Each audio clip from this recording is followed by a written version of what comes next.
Hey everybody, good evening. First thing, oh, you can't beat Miferion. It's either Miferion first or Vengetron first.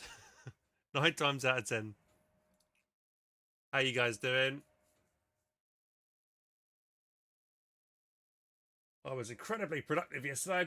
Finally got that YouTube video done that I've been meaning to do for ages. So I'm happy about that.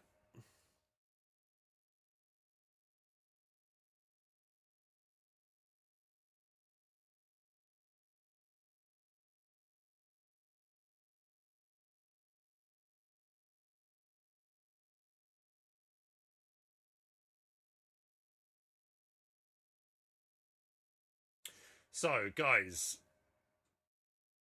what are we doing with the YouTube live stream, eh? What do we do?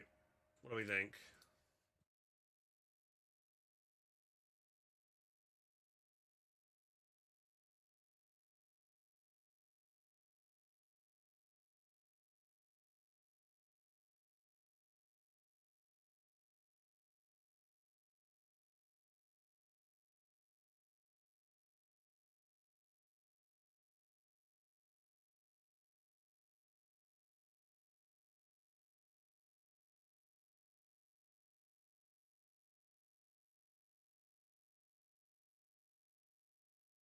YouTube live stream's been struggling a lot lately.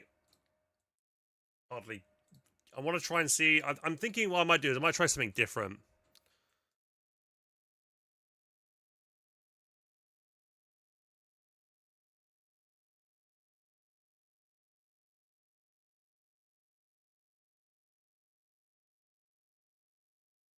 Right. I've just been told the dev branch for Foxtel might be live now, so I think we'll do a very short, maybe Code 3 stream, and then we'll switch over to the dev branch. I think everybody and their grandmother's probably going to want to get on the dev branch, right?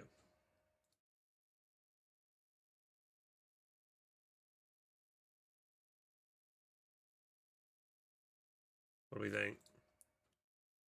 What's the play here? Yeah, there won't be any magic boxes, so it might be better to wait.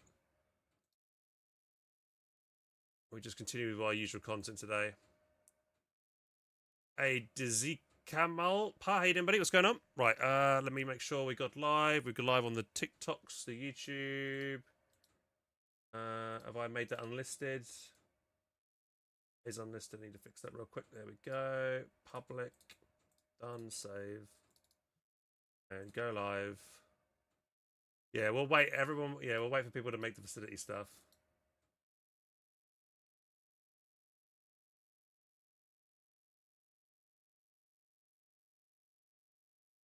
Right, here we go. Okay, guys, let's do this. So, usual training Tuesdays.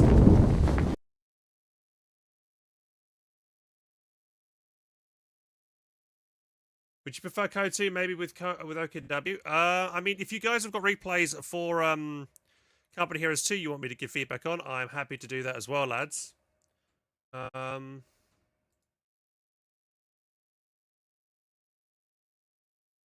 I'm only here for a moment, but I would love to ask for a deep dive and build order for my last stand on my channel. Okay, so I have only done it for was it Italian Partisans and for the Dat Kriegsbrüder. I haven't done the final, so yeah, that is on my to-do list. It's one of my things I need to do. We'll see. Is the answer to that. I need to see how things translate, because at the end of the day it takes me a lot of effort to make a build order video, and I probably get the same amount of views on a build order video that I do for like just putting out any other video, which takes way less time. I do understand that, you know, I think more people will appreciate those kind of build order videos. I'll probably get more subscribers for it, but you know, it's just so much effort for little reward. So I don't know if it's worth me putting the time and energy into that when I could be doing other things, but we'll see. Maybe if I feel a spur of motivation again, I might do it. We'll see. Build orders get outdated. Yeah, there's going to be a new patch on the 29th as well, which might change things up. So I might wait anyway to see what happens on the 29th, and then we'll do another build order for we'll do the build orders that we missed for Polish Cavalry and for Last Stand. Hey Barker, I'm good, man. How are you? Welcome to the stream, guys. What's going on, everybody? So today, what are we doing today? Today is our usual Training Tuesday session where you guys submit in your replays and I will give you guys feedback on them. We're going to be doing that maybe for a couple of hours today. And then, probably I would like to get on the dev branch for Foxhole to test out some of the new flying units and flying vehicles in the game, which will be really fun to do. So we've got 2 things to do today. So probably first stream, Co3, second stream today, probably in the evening. Will be later on in the evening. Will be probably after dinner actually. After dinner I'll probably do a Foxhole dev branch stream and get some good testing and flying around. So yeah, right. Let's see if we've got any replays. Hello, Will. Bazza, welcome to the stream. How you guys doing? Let's see, where do we have replays? Replays. Right, we've got Dark Side of the Right Microwave. And he's getting some in a replay with Whiz Bangs. Let's see if he is here. Let me at him. Hey, are you here? If he's here, we can get his replay done first. But if anybody else is waiting for their replay to get analysed, I don't seem to have many people that have submitted them this week. So if you've got a replay that you want me to, you know, give you feedback on, you want some expert analysis on it, you know, you're not sure where you went wrong, and you want to figure out those mistakes and correct them, then now's the perfect time to submit a replay for me to go over it. All right, Darkside is here. Fantastic. Let's get his replay downloaded and let's give it analysis. Right. Documents, my games, or Co3 and playback. Replays. Whiz Bang. Watch. Here we go. Right, fantastic. Thank you very much, Whiz Bang, for having one ready. Dark Side of the Microwave for having one ready. I don't have a replay that's watchable quality, but me and Mao did some scrim matches the other day and I absolutely got stomped. Yeah, what do you mean by not watchable? I mean, like, Vaky, I know you know Co, right? You've been playing Co for many years, maybe on and off for a long time, but I think you could probably benefit quite a lot from a feedback session. Like, not fun to watch. Like, it's 5. Well, that's fine. It doesn't matter. 5 minutes, I could be like, yeah, I could go through it, bang, give you feedback, done, you know? Even if it's just a 5-minute, 10-minute match, that is fine. I can be like, okay, like maybe you had a 5 minutes and you thought, oh, you didn't realize where you went wrong here, and you thought you did things right, or maybe there's a glare, you know, and you don't realize it, but I can watch it and I can see a glaring issue with your build or something. Then you know, that's some good feedback you can take away. Then you know, improve on your next game. But if you've got I think ready, then let me know. Music is still at intro volume level. Let me just turn that down. There we go. Let me put on the in-game audio. Still mega quiet. Grey suits you, sir. Thank you, Olympian. I appreciate your comment. Oh my god, bro. I've just had a shower, so my hair might seem a bit wet.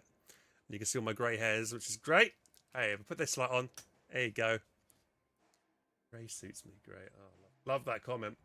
Yeah, welcome to the stream, guys. Gameplays. Yes, the game is Company Heroes 3. And we're about to commentate on this match from Dark Side of the Microwave. He's playing Americans here, and we're going to give him feedback. So we do this every Tuesday. So if you play Company Heroes 3 or 2, I'm happy to go over and give you feedback. I'm a pro player myself. I've won tournaments and stuff in the past. So I feel like I'm more than qualified to give a lot of feedback to new players or anyone, to be honest. I commentate and cast high-level games and still give the feedback on high-level games when I cast them as well. So without further ado, let's begin. Are we all ready? Here we go. Play. Okay, so we're watching from Dark Side of the Microwave's perspective, and he's opting to go for a Special Operations Battlegroup start, so he's getting the Weasel out, with a Weapon Support Center start, I believe. Okie dokie.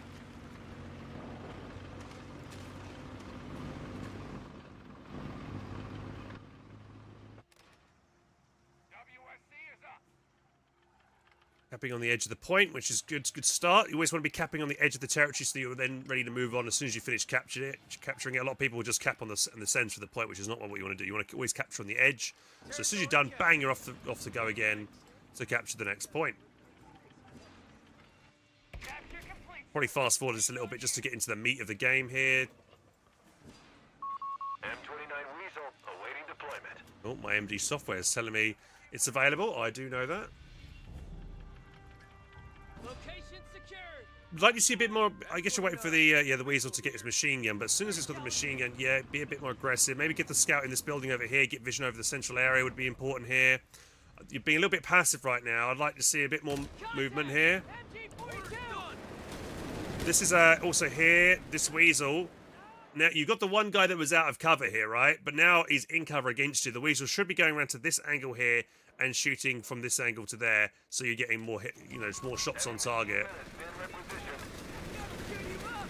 However, the scout's got the kind of flank angle, so they're doing some decent damage there. Okay, probably late retreat here. Oh my god, oh no. What was that? That's terrible. Had all day to retreat that scout. Honestly, losing your scout is one of the most painful things you could do as an American player. It's not an expensive unit, but it's just difficult to replace its veterancy. Do you not want to be losing? It's such an important unit for vision, and especially when you do like a weapon support center start where the scout's providing vision for your machine gun. Yeah, losing it really, really sucks. Is this game like Halo Wars? No, it's not like Halo Wars at all. The stroke block, it is. It is an RTS, and Halo Wars is also an RTS, but they play a lot differently. This is all about cover. You grab your squad, you move them in cover. Units are suppressed. See this green shield here means they are, going to be taking less damage. Machine guns can suppress units. We've got a vehicle here with a Panzer Pioneer flanking the Weasel right now. Yeah, I wouldn't have just set up there, unfortunately. So here, your build is struggling because you kind of needed... I think you probably could have done with a bazooka as your second buy.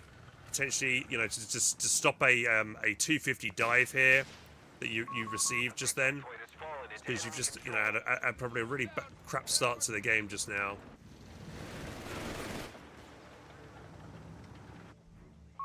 Commander, it's done. Okay, so your teammate's got healing. Okay, going air support center. That's an interesting one. Okay, you're getting a bazooka squad now, which is good. But yeah, I probably would have got MG.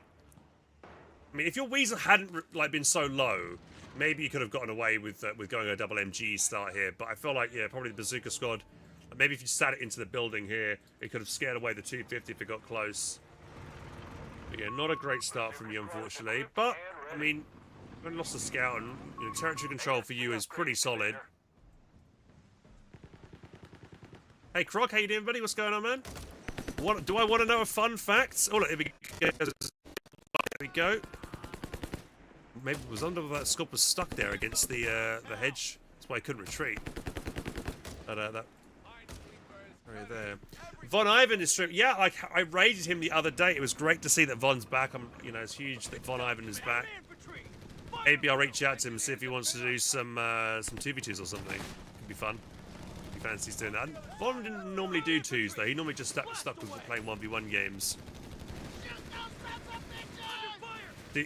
This is where losing the scout sucks, because you just push forward your MG, into an area where it's already getting shot at by 2 Axis MGs. Had your scout been still alive, you probably would have seen that and probably thought better of putting a machine gun here. Now, even if you're fully, you get double machine guns shooting you. Decent little strafe though. That was nice. Got a suppression on that squad there.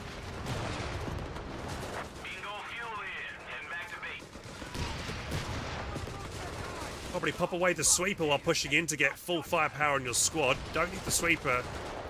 Yeah, you're missing out on 25% of DPS there. Okay, there's actually a sniper, which is kind of rare to see. But actually, I don't think this is a bad choice for this Axis player, considering you're going, quite support, weapon heavy here.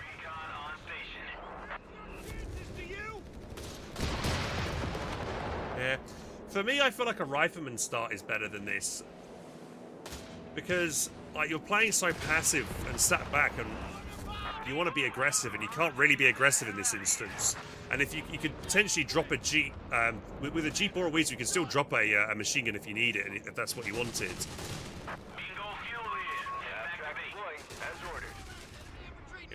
Careless. Okay, there from that Axis player, loses a squad.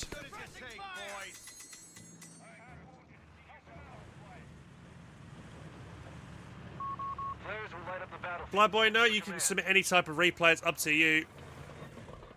I don't discriminate if you like playing 1s all the way up to 4v4 games. You can always improve. So you can see what I mean. Your army's passive. You're waiting to, you got no indirect fire, so you can't really push. You get in the 75 actually, which is now giving you some of that indirect fire, but you've got nothing to spot. So you kind of really need to rebuild that scout. One thing you do have is you've got the flare, so you could drop the flare from Spec Ops over this area to give you vision of your opponent's machine guns.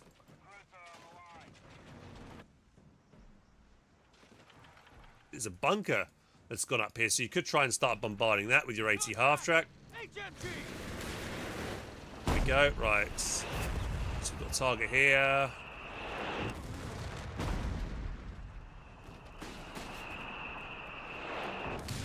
Honestly, I feel like AT half-tracks are really strong. I'd probably like to see maybe get 2 of them just for that constant indirect fire. Unfortunately, your Brit teammate over here is not very good at all. He's built 2 machine gun pillboxes and cached up the fuel, and is just sitting, not doing anything. SSF commandos are available to deploy, Commander. I probably wouldn't waste your AT half-track just shooting against infantry like this with its main gun. It kind of just reveals its location, so it allows the Axis player to get an anti-tank in a position to try and shoot it. And your AT half-track will basically never get a kill shot on those Grens. It'll probably be like 1 in every 10 shots you might get a kill with it, so it's not really worth it. Not even that, really. Sniper's picking away at you over here. You're not paying attention. Late reaction here. MG-42, counterfire! Incoming orders!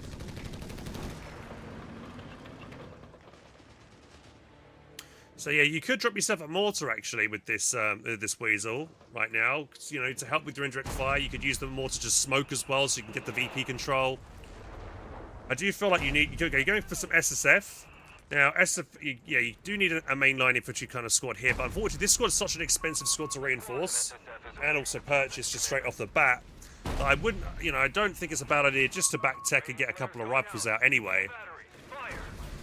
And here, yeah, you're pushing forward without vision. Should have dropped the flares first. You're doing it now, but you should have dropped it first before throwing this machine gun forward, because you might lose it here. I think you just tried to drop the bombing run. It looks like you did get it on the machine gun. Just a word of advice. If you are playing this, doing the dive bomb, and what I would always do first is I would use the recon run first. That way, the flak half track, that it will focus the recon plane first and not your bombing run. So you do the recon, because the recon plane's always free. Yeah, so always just lob that in first, then do the bombing run. That way, the bombing run's got more of a chance to land and not get shot mid-flight. That's another piece of advice there for you guys. Thank you very much for the follow. The cool I can't. Cheers, buddy. Shake says, looking forward to your Dawn of War 4. Yeah, I'm hopefully. Yeah, I've spent over 10 hours making that video and getting the script. Like 5 hours making the script, 5 hours editing it yesterday. So hopefully it's decent. Hopefully you guys like it. Gonna push over here. Snares going in.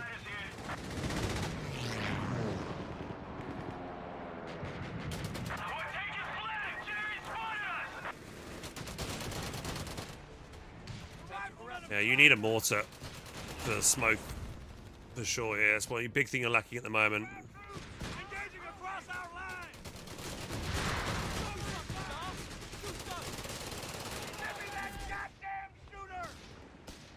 AT half track ready to fire again here.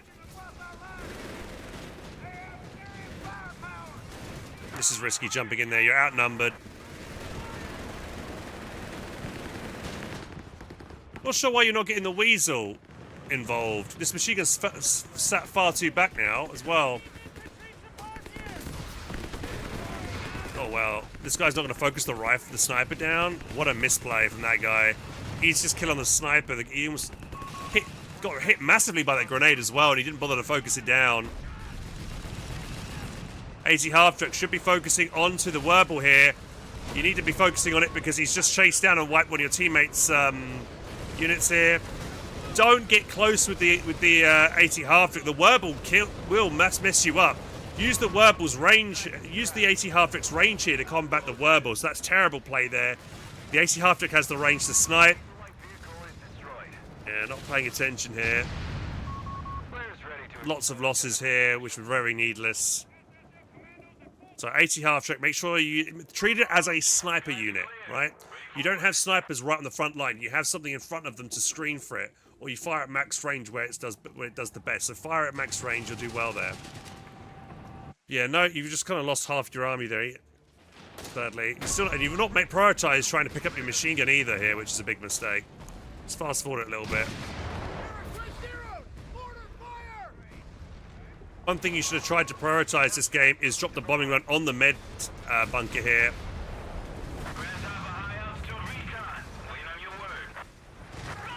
You keep doing a lot of these strafes, and the strafes are costing you a lot of munitions, right? I don't think that the strafing runs, I don't think are really worth doing it. At least the bombing run, you can kind of guarantee wiping something like the bunker.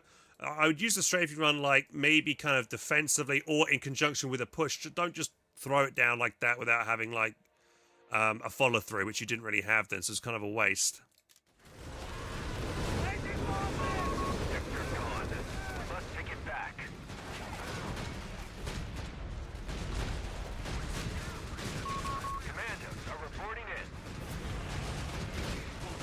Yeah, another thing, I keep seeing you push your machine guns way too far forward all the time, right? By the time they've set up, they've already taken half health damage, which is not good. Like, don't feel like set them up on the green cover here, or maybe like further back where there's green cover. Don't always try and go forward into the green cover where you haven't got vision, because you're always taking a lot of damage before you get there, and then that unit is going to be less combat effective. You lost a lot of SSF squads. Yeah, I mean, they're very expensive to replace. They're 440 manpower. They're one of the most expensive squads in the game, mate. Like, you'd be better off, like, you know, just getting a couple of rifles and then maybe one SSF. I think, you know, people who go multiple SSF, especially when they haven't got an infantry support center, they really feel the pain because their squads have got less health because they haven't got the infantry support center upgrades, and they're going to cost more to reinforce for the same reason. So yeah, I just think, you know, it's not a good idea to go into SSF here. You're better off here going, like in my instance, you know, for you in this game, you probably could have had whiz bang out by now had you gone bang bang bang in terms of your tech tree, and you could have had whiz bang. You know, whiz bang would be quite good in this instance because your opponent is, you know, in this kind of locked in themselves into this area. There's obviously multiple machine guns, the med bunkers here, so they're playing kind of campy around this area. So a whiz bang, you know, rushing the whiz bang would be good. You still could get like the 80 half tracks for your AT, and then that allows you kind of skip going tank depot. But yeah, we'll see. So you've built yourself your tank depot. You've got, you know, the SSF are just eating into your manpower reserves at the moment. I don't feel like the thing is, what I've been seeing you use the SSF as well, they're not being used well. They're being used isolated. They're getting focused down. They're just costing you so much manpower to reinforce. A squad of SSF is awaiting deployment, Commander. If you're going to push them in as well, yeah, that was a bit unfortunate. But yeah, try and hold fire as well. That's another thing you're doing, right? SSF, they can camouflage while in cover, so you could creep them from cover to cover. What you did, you didn't have them on hold fire here. So as soon as they saw an enemy, they started shooting. They revealed themselves, and then they've just been shot by a machine gun. And now they're basically useless. Any squad that gets suppressed is going to be useless in a fight.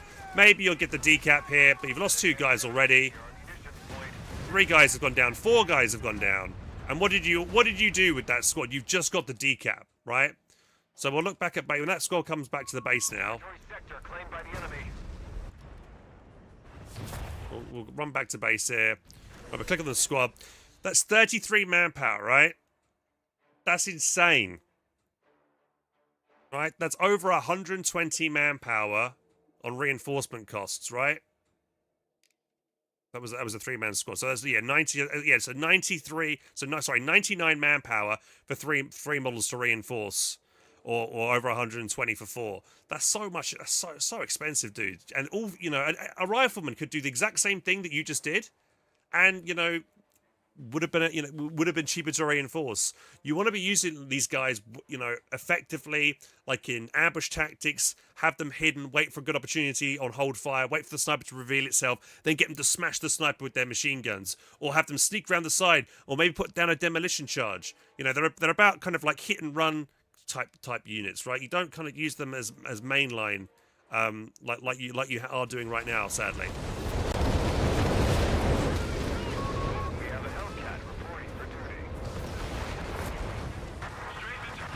Another strafing run. Again, you used it again, and you get it off, but the plane, the flak half track keeps shooting it down. Every time we use a plane and this shoots it down, you're just feeding this thing more veterancy, which is rough. B-47 ready to ruin Jerry's day. No mine here to protect the flank.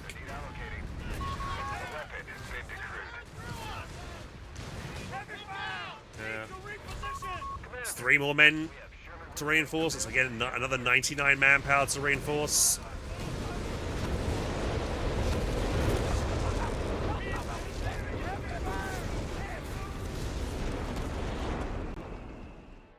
Okay, one thing I don't get as well here, right, is that you have Tank Depot down, yet you've gone for the call-in of the Sherman, right?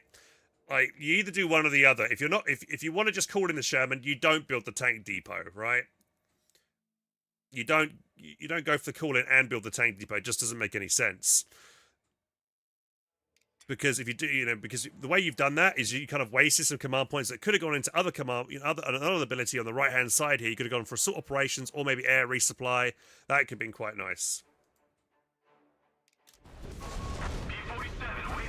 And this is a very questionable decision. Like, why on earth have you got a Hellcat out as your first pick? Your first thought should be indirect. You need indirect fire to crack your opponent's position. Your teammate has got a 17-pounder. Right, you've got yourself an anti-tank half-track. You've got enough anti-tank capability in the center. You don't need another dedicated anti-tank unit. So this is another bad tech decision. You had the resources and the fuel for whiz-bangs by now, so you should have just churned out 2 whiz-bangs by now, Yeah, you could have had 2 whiz-bangs out by now, easily. And welcome to the stream, guys. If you're just tuning in, I'm HelpingHans. I'm doing a Training Tuesday session for people where they can submit their replays. I give feedback. So if you play Company Heroes 2 or 3 and you're looking to get better, I'm happy to give you feedback on your games, and I do this every Tuesday.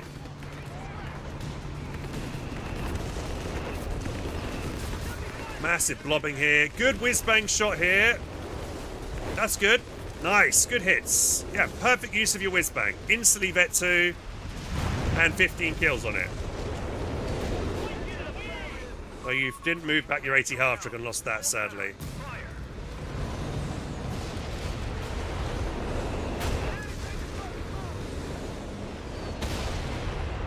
So here, I'd be thinking, we see the pack gun's been decrewed, the mortar's been decrewed. I'd be making efforts here with the Hellcat to blow up these things. It looks like you might be trying to do it now. I think, hopefully, you're trying to hit it.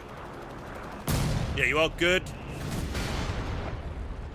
And I think we've got some flares here as well. The good use of your flares, because that gave the 17-pounder vision to kill one of those Stugs. So that was good.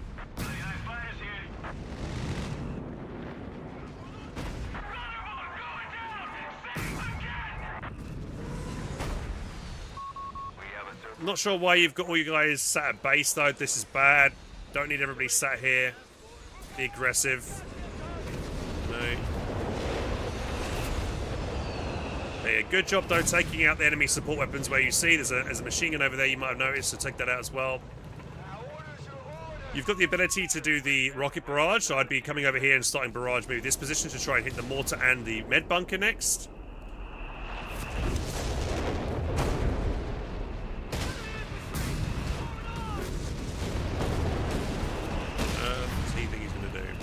Right, we've got some major off-map coming in here. You should be dodging this. You're going to lose your 80 half-track now for no reason here. Terrible. All your infantry is just sat in base. They could have stopped, if you had them forward, it would have stopped that Panzer Grenadier being aggressive, pushing forward, taking out your 80 half-track. You don't want to be throwing away any units if you can help it. Well, the whiz-bang is available.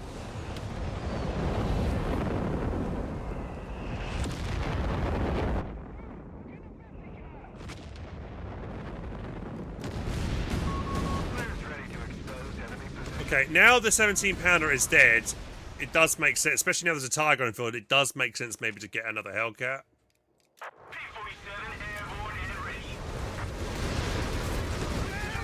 This is not good. Okay, so this is terrible, right? Yeah, you would think bazookas are good against tanks, but the Tiger, if I'm the Axis player right here, I am happy because I know that I can kite and murder you and keep my tank alive all day long.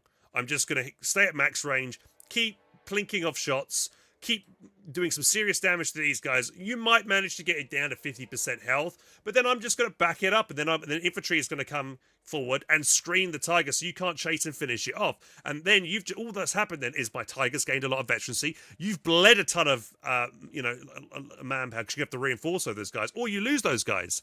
So this is a terrible fight. You don't really want to be fighting a tiger like this from the front as well, because you're likely your bazooka rounds are going to bounce. Let's see if you've got the bazooka upgrade. You do have the upgraded bazooka, so that's good, but still this is not the ideal fight you want. You want to be trying to flank the tiger. You want the tiger to be like distracted by something else, like a tank, like the Matilda needs to push against it. The tiger shoots the Matilda can take a few shots from a tiger while your guys getting around the flank and hit it round the back. Pushing from the front is just a recipe for disaster here, because you'll see that a lot of your rounds will probably bounce as well. There you go, SSF dead. Look, tiger not even down to half health. What did you achieve? Nothing in that. You achieved absolutely nothing in that engagement. Terrible.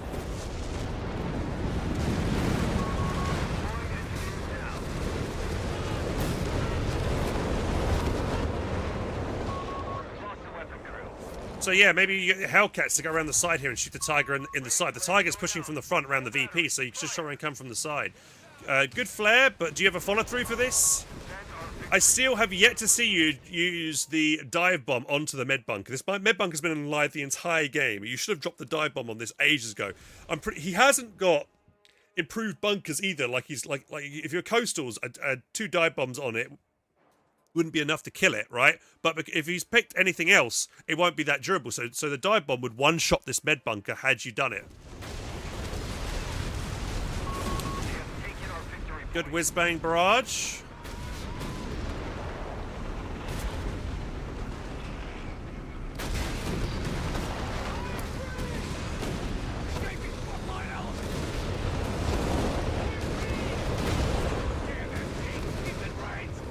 This guy's playing with fire with these Matildas fighting on front. So this is an instance where this brick guy should back away, repair, come again. He shouldn't stay in this fight any longer. I'm looking at the VPs as well. VPs are healthy for both factions here. There's no need to play desperately at all here. Never repair a low health tank this close to the front line. One more round will kill it. He's probably going to lose it. Yeah, there you go.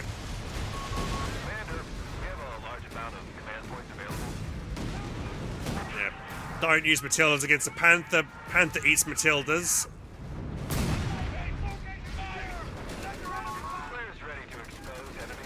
So this is good. You got behind your opponent. Maybe time to lob a grenade here or something. Just focus down these units. Focus I'd be focusing the pack gun here so then you can move the Hellcats up. Okay, so it seems like that Panther, after killing those Matildas, went round the back and took out your whiz-bang. You should have seen that, so I don't know why you had your whiz-bang still so far forward when there was that threat of the Panther. You had no mines on your flank to stop a diving Panther either, or anything that comes around the side, so you deserve that. I mean, you have even the Hellcats could have engaged that Panther. They didn't. They kind of pushed up and were focused elsewhere. I know you wanted to try and kill these pack guns over here, which is the good play, but your priority should be to keep your whiz-bang alive, because it's one of your most important units in the game, so that was not good at all there. We made contact with the enemy! Commander, we've lost a sector. Enemy engaged! Okay, now they're dead. Now we move the Hellcats up. Focused.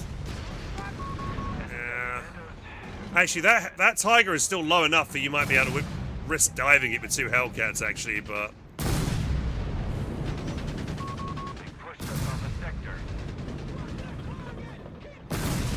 Okay, here comes the... Nice, good. I don't know why he tried to do that. Finish off the pack, though. Don't forget to finish it off. You could always, actually, you might be able to tow it and steal it. There is a Nebel worth for here. Okay, going for the Nebel is very risky. This is where smoke would be useful with that mortar. So if you want to try and steal your opponent's weapon that's deep behind the enemy lines, guys, what I would recommend is to try and drop smoke so that if any enemies try and recover it, you've got that smoke screen to cover your units going up to grab it, and then them then bringing it back to your own lines. Here, what's going to happen is just going to recruit, and as soon as it's recruited, that tiger's just going to one-shot the crew. There you go, like that already, before they even have a chance to recruit. So you just wasted 50 manpower trying to get that recruit there, sadly. We've taken them down to 300 points, Commander. And generally, I'm seeing this so many wrecks. Like, I would always, rather than going air support center, I feel like for lower ELO games, guys, going mechanized is probably the better option, because you can get the salvage right for your engineers, and you can salvage a lot of these wrecks. Whenever I'm watching these low ELO games, I'm seeing so many wrecks on the field, right? This is money, right? Think of Mr. Krabs. Money, money, money. You see 108 manpower, 22 fuel. 165 manpower, 25 fuel. 108 manpower, 22 fuel. You know, all of this could be going into your bank, that if you had gone mechanized, and that could give, you know, so it allows you to make those trades, because you know that you can salvage wrecks to have that kind of edge over your opponent. So mechanized is a lot better in my opinion. Hey Ellie, which version? This is Company of Heroes 3, if you're wondering what you're watching right now. And we're doing our Training Tuesday session where players submit their replays and I give feedback, and we're just doing Dark Side of the Microwave's game here, giving him feedback on his game.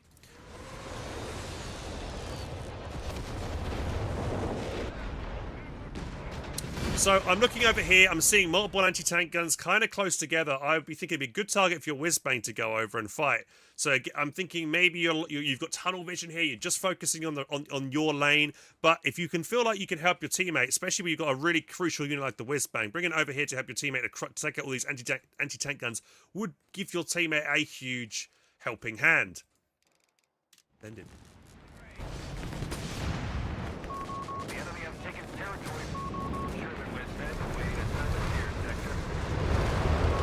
We have a Hellcat reporting for duty. Okay, 3 Hellcats is overkill. You kind of need to go back up to 2 Whiz-Bangs. You've got, I mean, again, pay attention to what your teammates are doing. 17 Pounder is down. You don't need that extra Hellcat, because that 17 Pounder is there to help you fight against that Tiger tank. Two Hellcats are generally more than enough if you've got a little bit more of AT. You still got the anti-tank. It looks like you've rebuilt the AT half trick or kept it alive from early. So you don't need to overkill on that, right? You know, you need that more indirect fire, really, to help smash out these support weapons. You know, you see these bunkers everywhere, see all these pack guns. You need more indirect fire.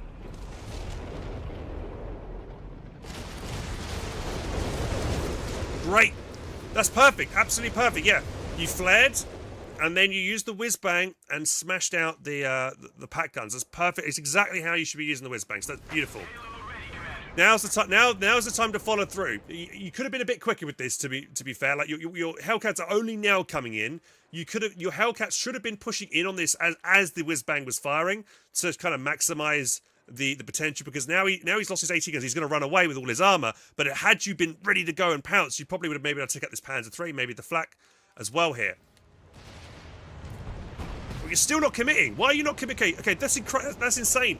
Perfect opportunity. His anti-tank guns are down. Push, push, push. Why are you not going in with those 2 tanks? You know, to take out those pack guns, because he's got. I'm also looking around because of the flares. I'm not seeing any infantry nearby. I'm not seeing an Opal Blitz that he can use to recrew those anti-tank guns. Perfect opportunity for you to dive on your opponent on the left-hand side. You're not doing it. Instead, you take your Hellcats to fight the infantry in mid. They fight tanks, not infantry. One of our munitions points is being neutralized. You can see they're just missing constantly.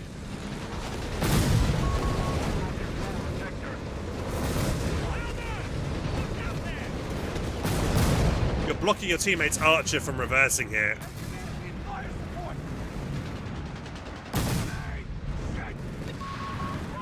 Blobbing.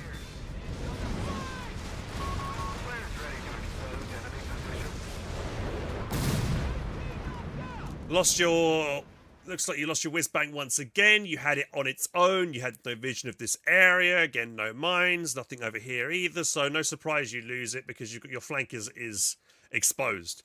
Only fire your whiz-bang like where you've got units around it. You've got vision around it. Don't fire it immediately on the front line like this. Have something maybe screening for it on the flanks, so make sure you got the things to go. It's the second time you've lost your whiz bang this game because again you've just not covered your flanks Calling us in, fellas. with mines or anything. Okay, this is good. You finally, you're cloaking a unit on hold fire, and it's also providing vision for units like the 17-pounder or the archers. Good time to kill the Hellcat. There you go, nice. Okay, but now you're overcommitting. Why? You got the kill, and you're still going forward. That makes no sense. And now you've just thrown away one of your Hellcats. Right? You should have just pushed up here, get the kill on the Tiger, back away, jobs are good, and you've got a win there. Nice. Why did you kept on moving forward after killing that Tiger? Didn't make any sense. You can see he's got 2 pack guns there. There's no point, just throwing away one of your Hellcats for no reason. And you're still pushing in. Another one died. Yeah.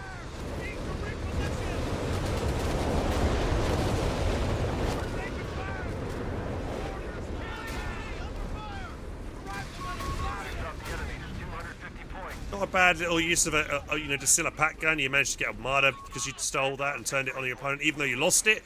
Probably worth the kill. Not sure that we get machine guns up there on its own.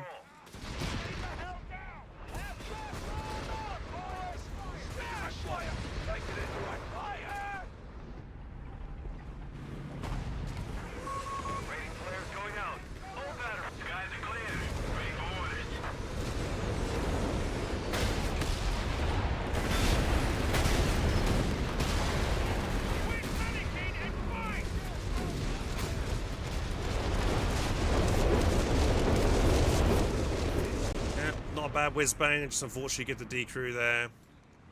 Tools down. Repair work completed. One other thing I would like to point out is that your units having to retreat all the way back to the base constantly. You could have maybe cached this point, made it a forward retreat point, then made yourself a half track, convert it into a medical truck, and then you've got like a forward reinforcement and retreat point. So your infantry are more central. But yeah. Lots of the same mistakes we're seeing here, sadly. And here we see him, like a careless dive in from the front without any vision.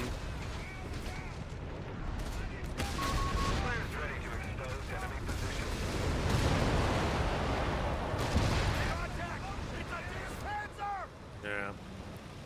I think we'll leave it here. This match here, because we're going through the same mistakes, and we're seeing the same mistakes over and over. So Dark Side. Yeah, so run back to me what have you learned from my analysis, so I know that you were listening. Let's see if you picked up anything. What's the biggest issues, biggest takeaways?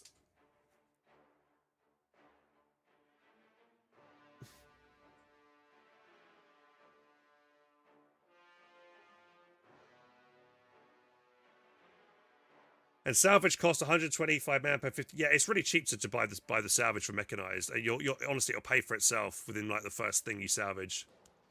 Going too much anti-tank. Yeah. You got to have a better kind of composition, I would say. Just going too expensive SSF. Don't feel afraid to get rifles out instead. You need some kind of maybe a cheaper unit that can go cap territory and fight against enemy infantry. Bazookas, you don't want to be using just bazookas, to frontal fight a Tiger. Not a good idea. You're just going to bleed so many units. So the other thing would be to make sure you're mining up the your flanks as well. Just lots of a lot of times I'm seeing you just see all your stuff sitting in base. The things that you are doing well, though, is that you are flaring, then firing with your whiz bang. You are trying to take out enemy support weapons when you have the opportunity to do so. So that's good. That's some good takeaways. But yeah, no. Once again, no mines planted. Feels like a running theme of every time I do a replay. It's always people just forget to plant mines, but they will save you guys. I don't know how I can stress that you should be planting mines. I don't know. Have a post-it note stuck to your side of your monitor which says plant mines or something. I don't know, because you've got to. They will literally help you win a match. Had you had a mine on your flank here, that Panther would have hit it. It would have been crippled, then it would have bought you time for your whiz bang to be back away somewhere safe, and then your Hellcat's going to rotate it on it and killed it, and your first whiz bang would have survived. Had you had a mine on your left-hand side, maybe the Panzer III that came around and killed your whiz-bang here would have hit it, bought you time for your whiz-bang to get away again. But keep not doing that. Shall I make an official motivational poster chat of me saying plant mines? Maybe we need to do that. You should plant mines, guys! Yeah, and make sure you're using scouts. Yes, Mal, what's up?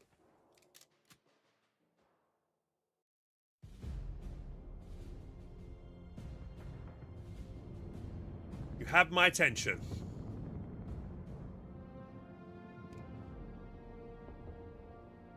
Do a Shiner and a buff skit, we just do it. Plant mines. Maybe, I don't know, something like that.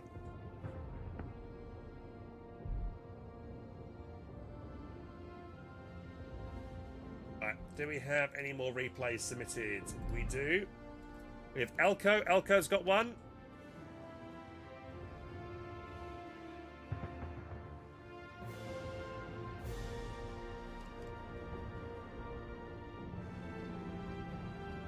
Wormark Terror. Elco, are you in chat? I think I see you there yet.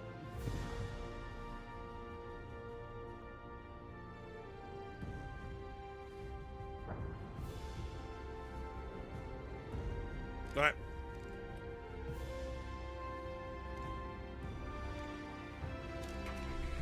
Thank you, Call Me Drew. Thank you very much for the follow. Also, the Danger Manita. Thank you for the follow as well. Thank you, guys. Welcome. Right, so let's go watch this next game here. Here we go.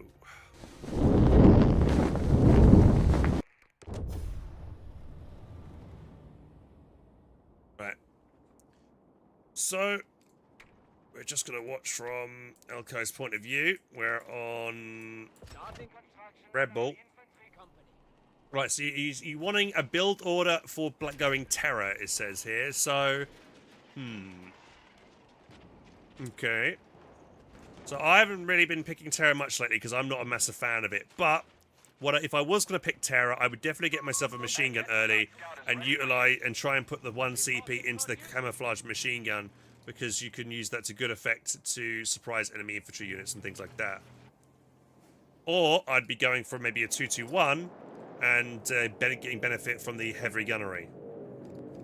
So we'd be going tier 2.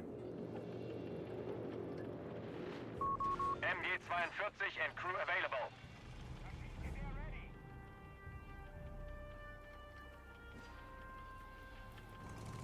Yeah, put division on. That's a good idea. See the threats that are coming in. Might as well do that. Might be able to see the first dingo or weasel coming in over this side.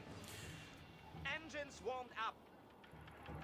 Okay, yeah, we can see that there's a machine gun coming over, a sapper squad. Territory captured.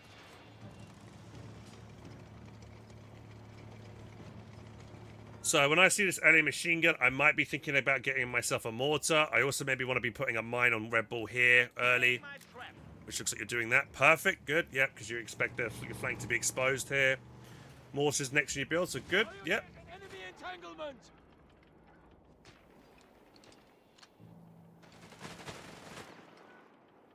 Gotta be careful about pushing your MG too far forward, otherwise the enemy MG is going to shoot you. I bring the crowd back round. You need eyes on where that machine gun is moving towards. One thing you could have done differently here is that both you guys were double capping. One of you guys could have put down green cover while the other one was capping here. So that's just a little bit of a misplay that something you could improve on. 8-centimeter mortar is ready to provide support. Unfortunately, your teammate gave away your. Okay, your teammate's not playing very well here. Panzer Pioneers should have jumped into the house had they had time to, and he didn't. I mean, yeah, you just need to. Yeah, as long as you got the fuel under control, you got your machine gun covering that. That's fine. Where have you gone with your Kettenkrad? Okay, you've gone over here to capture the points instead. What needs to be done? The mortar up here. Where to? You have orders? MG-42 and crew ready. Yeah, this guy's just taking bad engagement after bad engagement, losing 3 models on his PG for nothing. But he has gone around and done a nice little flank here. Yep, Kettenkrad maybe pop the vision mode on here. We have lost control. Now's the time for you to maybe move your machine gun up to here to shoot this machine gun as it's turned the wrong way. Yep, your mortar helped. I think I hear a sort of mine getting planted over here on the right. I'd be a bit worried about going over. Yeah, sapper squad's over here, so I would be worried about a mine. Gotta worry, you know, think about that. Are you getting a sweeper out? No, maybe you've not thought about that. You might run straight into a mine with your Kettenkrad. Uh-oh. Yeah, I think you're gonna lose your Kettenkrad here to a mine. We have lost the Kettenkrad scout. Yep. So, yeah, that's what you got to be thinking about. If you see sapper squads nearby, assume that they might plant a mine nearby. Cap, if you're going to go cap with a Kettenkrad, maybe cap it on the backside of the point. So then wait for your sappers to come on over with the sweeper to check for a mine. You know, that's a waste of an important unit early game because it's good for vision here. He's putting down a machine gun bunker. Yeah, you want to try and engage the sapper squad there before they can finish it. Good. Nice. Mortar incoming! Down! We have lost the Right, let's see. Have you teched up yet? Okay, you've teched up here. So actually, you know, half track for reinforcing or for making it a stumble would probably be a good choice right now.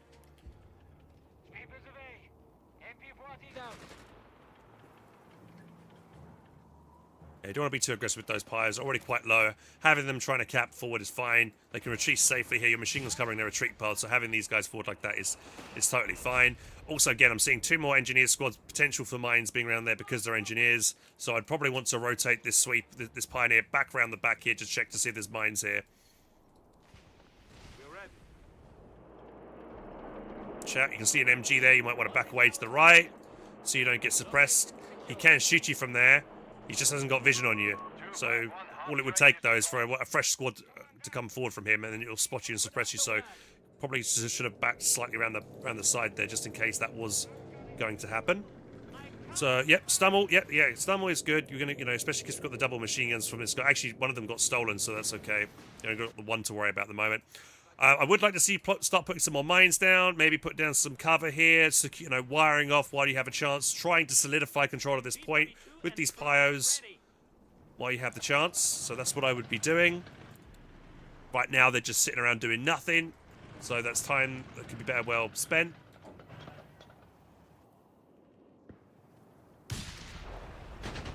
Using the mortar to smoke that. I think you want to try and cap that after capping this, but just bad timing. Mortar rounds! Spread out, Kinder!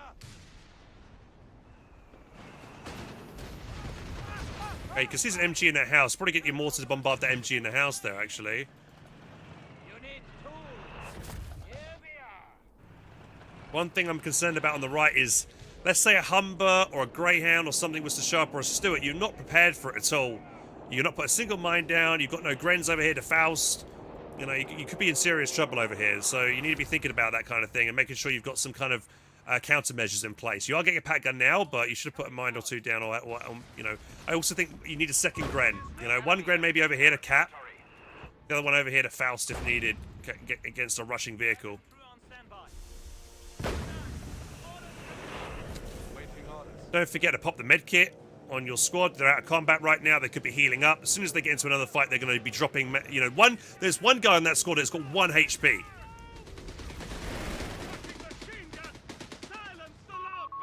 Oh, we've got double SSF that somehow come out of nowhere here. You know, you need to bring maybe smoke. You need to be using the smoke barrage here on your machine gun's retreat path to try and screen it as it retreats here. You very much could have easily lost that.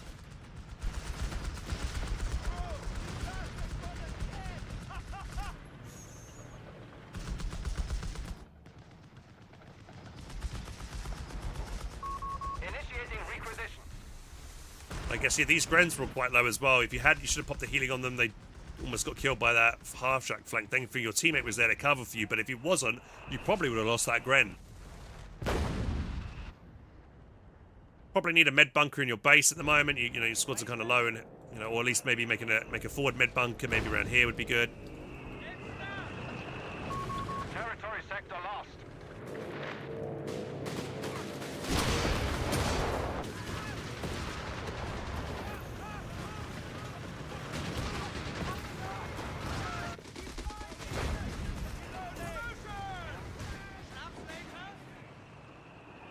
Problem with the going like double up on commandos from this Brit guy here, chat, is that the commandos are very expensive to reinforce, like the same case that we saw with the SSF in that last game we were looking at. So if I actually saw this guy go double commandos, I'm actually going to be quite happy because I'm thinking, all right, he's not going to have any manpower to build vehicles because he's gone for all these elite infantry squads. So, you know, and this would also make me want to put more mines down as well, just so that maybe the commanders, they might try and sneak through using cover, because they could go from like cover to cover to cover here and sneak up all the way around the behind you. So I'd probably put some mines on the extreme flanks here as well. What is our assignment? Here we have another plane, recon plane most likely coming in. Infantry have clearance to enter. Got a bombing run coming in here. You're not paying attention with your bit late reaction there. Just about got away with it. Your teammate wasn't paying attention though. Infantry have clearance to interrogate the enemy, as required. So here you're going to take some needless damage from this machine gun. I know you want to try and maybe get vision of it from the pack, for the pack gun, but you can move the PGs round to the top here, where they're not going to get shot at, and the pack gun can still kill it. So you're still taking unnecessary damage here. But, you know, bombard here with the pack gun and the mortar, help kill the bunker quite quickly. I don't know why you're not bombarding as well. Should be. Yeah, I also, like I said beforehand, you need another Gren. He's flanking you here. White phosphorus round and Panzerfaust needed. You doing it? Faust coming in. White phosphorus round. Pack gun needs to turn. Taking ages for turn the pack gun here. I don't know where you're going with that stumble. Super risky. You know, the Brit could be back over here. You could have lost it easily. There could have been a mine there. Not sure why you went that far back with it. A pack gun has been knocked out. You're kind of fortunate that there was nothing over there on the north side, to be fair. But yeah, you could have definitely done that engagement better. Remember that the Stumble Vet one has a blinding shot, which could have helped you massively in that fight. Your pack gun should have turned around sooner as well. Well, that's pretty nice. Get yourself a flamethrower here. Don't forget to beat up the dudes if you've got a chance and it's safe to do so. You get that nice vision of your opponent's units that might be in the nearby area. Like you can see there's 2 units over here.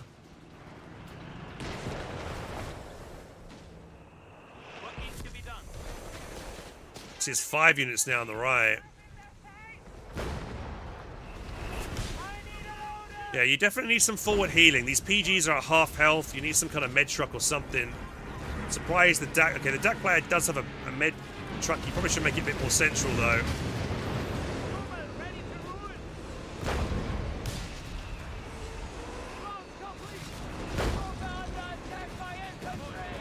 Oh, you're lucky one of those anti-tank guns missed. I wouldn't be engaging here. They're going to just drop men straight away. They're already quite low.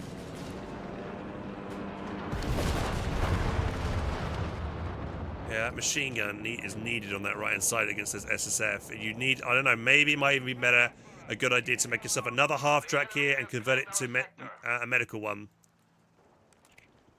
You have this point. Okay, you made this a retreat point, which looks like you've done this game. No, that's your other guy. It's not you. Yeah, you need, I would say making this a forward retreat point would be good. You have popped the healing on the Grens, but unfortunately, if I were you, I'd kind of maybe would have saved it for the PGs to come out and the other units, and then popped it, and then all the squads would have healed together. Hey, Iceman, how you doing, dude? Welcome to the stream. How you doing? Welcome back. Cheeky Luftwaffe rally point in the corner there. I don't really see that too often. So we got the Jericho Trumpet, we're getting vision of this area, but do we have a follow-through? You've dropped it, but no follow-through. Enemy forces have captured a victory point. There's your pack gun. Oh yeah, you lost it. Your teammate recruited it. Careful. You see there's a machine gun. You're going to get suppressed here. Careless. Gotta be careful. The commandos can lob like an anti-tank grenade as well, so you need to keep your distance from those guys.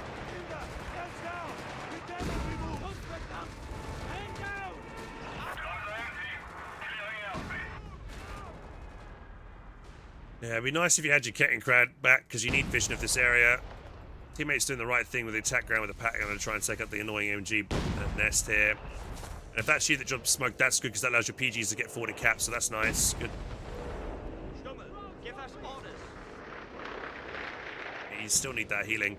Okay, your teammate's got a med truck over here, so don't forget to, you know, if you see, you know, look, you should always be thinking about where can I get my next healing from. And I'd be looking around the map, and I would see here my teammate had a med truck, so I would be bringing this back. He's not paying attention here. He's going to get... There's a recon run in play. Oh, God, he's going to lose 2 squads back at his retreat path there. Oh, dear. Painful. Got to be wary of recon runs and planes. Always pay attention to your mini-map and look at the planes coming through the map, guys. This guy over here just lost his forward retreat point, his cache, a Bursa, and a Panzer Pioneer. So that was really bad. Just sort of like a 70 or maybe 50 munition bombing run. Some huge value there. Nebelwerfer is kind of firing a bit far back. You could be bringing it a bit closer to make it a bit more accurate with its shots. The spread's going to be pretty wide here. Good flank from these PGs. Unfortunately, they're coming into this fight already low health. They look like they're still going to be able to get away and do some serious damage. Focus the machine gun here. Focus the machine gun.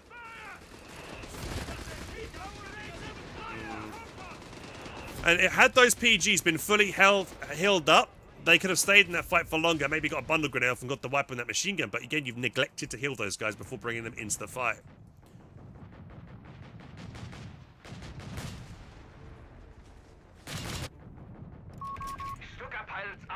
I mean, you still haven't even got yourself your medical station back at base, which is surprising. I mean, you always get healing, guys, no matter what you do. Either if you build it, you go for a med bunker in your base, or you buy the medical station upgrade. That is what you do. You don't skip healing. You never skip healing. You always get healing. You'll always, you know, it's always worth it to do it. The amount of manpower that you will save in reinforcement costs because you kill your guys is massive. Okay, this is risky right now. Like, you have no vision of this area. You know that this guy had 2 anti-tank guns. All it will take is 2 anti-tank guns to go bap, bap, and your Stummel is dead. And your Stummel's one of your strongest units right now. This is where you need that kind of vision. You need to rebuild that Kettenkrad, so you know it's safe to put your Stummel on the front line like this. Because you don't know if 2 anti-tank guns are about to pap it at max range through the fog of war here. Nebelwerfer got a wipe there on one of the commandos, which is good.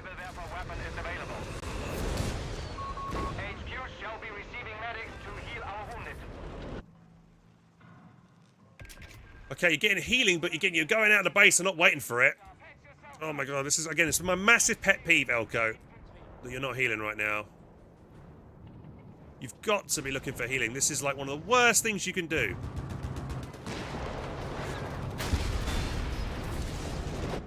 Another recon plane. I'm now expecting another bombing run to be coming in somewhere. He's looking for targets to shoot.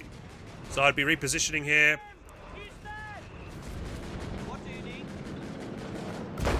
Here it comes, but it's on the pack gun.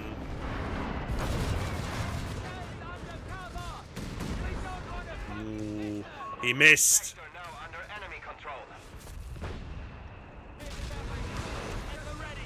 Look, you could get healing from here. Do you not realise your teammate's got a med truck here?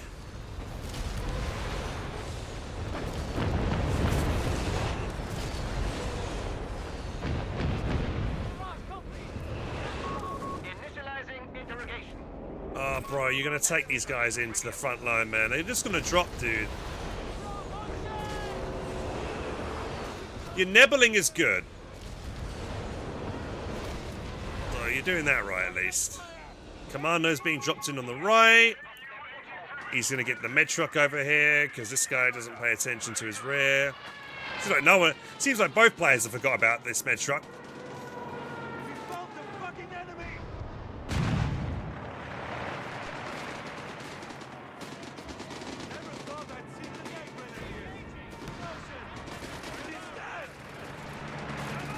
Look, watch this PG. He's going to focus this PG, and like 2 or 3 guys are going to drop him in instantly as soon as he starts focusing it. One. Like, he literally just shot it with 1 burst from a Sten gun, and 1 guy died straight away.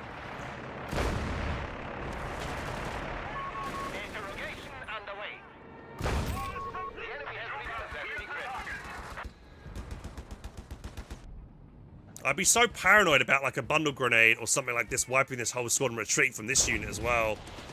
Because that's what I would do. If I was this guy, I would like maybe wait, hide there, get the grenade off, maybe get the wipe on this squad. That'd be a huge win to get a Vet 2 PG, especially with a flamethrower. We should spend our munitions at once. Panzer facilities. Right, ticking up to tier 4. Yeah, that's good.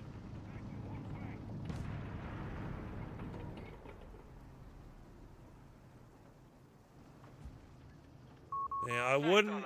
I mean, yeah, I think you've got enough here for a Panzer 4, so I probably would save up for a Panzer 4 right now. I know it is very important to get a Kettenkrad, but you're actually using a flare right there. That's great. Now, yeah, giving yourself vision. Where's your Nebels at? One's over here and one's over here. They're too far back, really. Again, I hope that you bring them to around like one over here, one over here.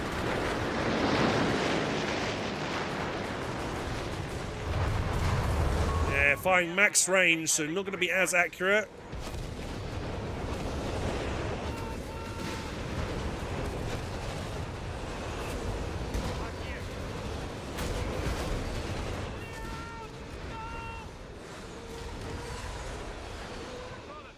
Still didn't wait for your squad to be to heal up fully before leaving the base. Even when you did get healing, you're not letting them heal.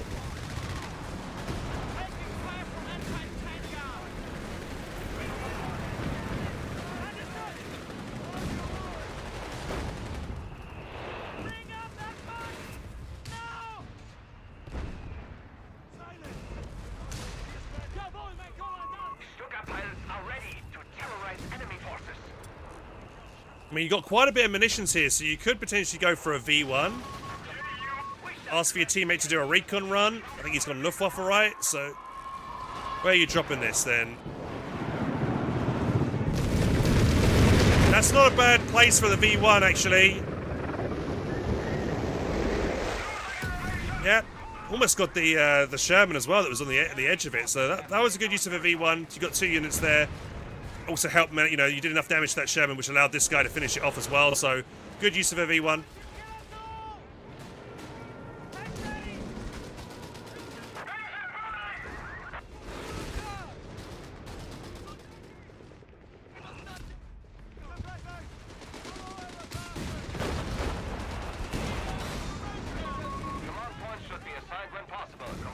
This guy should hold fire on that. That just revealed itself and got killed.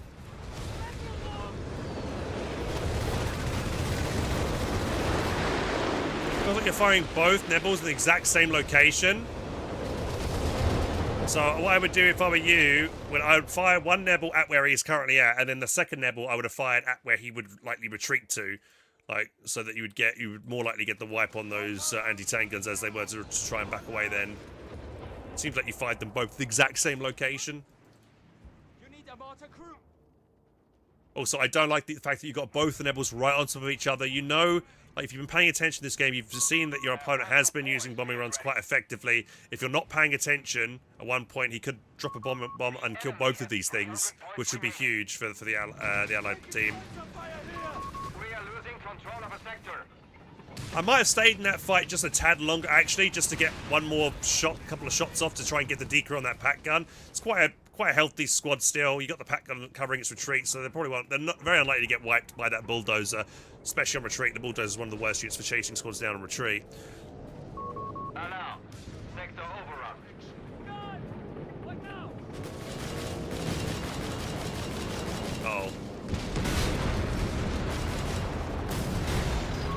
V1 rocket primed and ready for launch. Bro lost his AEA. They still have 250 points left. We must persevere.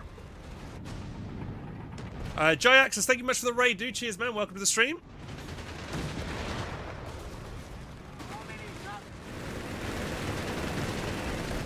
I'm just generally shocked that this Luftwaffe relay point hasn't been spotted. It has taken damage, so they must have seen it at some point. Stuka pilots are ready to terrorize enemy forces.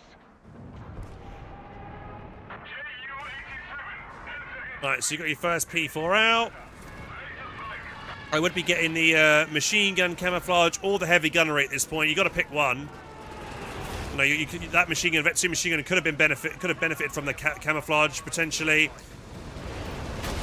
Your Panzer IV could potentially benefit from heavy gunnery.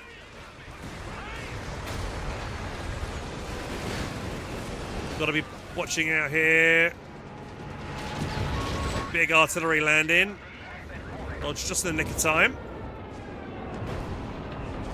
I learned something new myself here. I didn't realise the Jericho trumpet actually provided vision, which is pretty damn nice. It lasts for 45 seconds. As long as the planes don't get shot down, it's pretty good.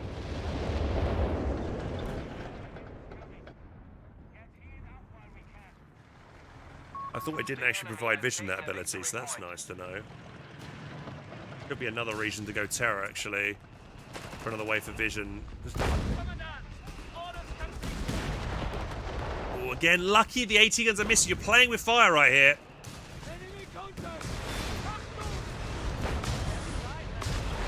Yeah, you really need another Kettenkrad at this point.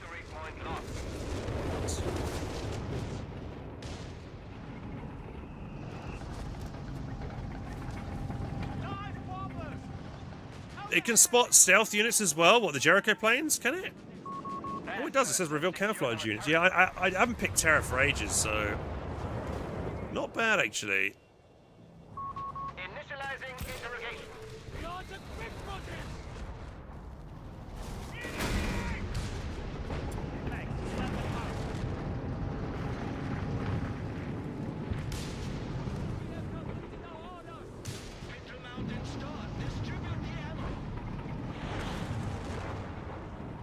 Okay.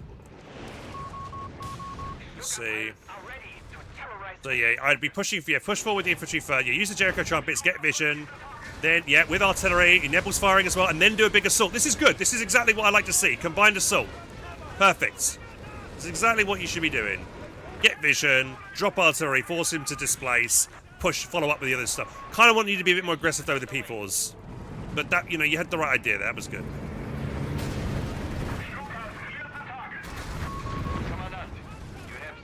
Like you got a pack howitzer decreed over here. Yep, careful about the AT guns.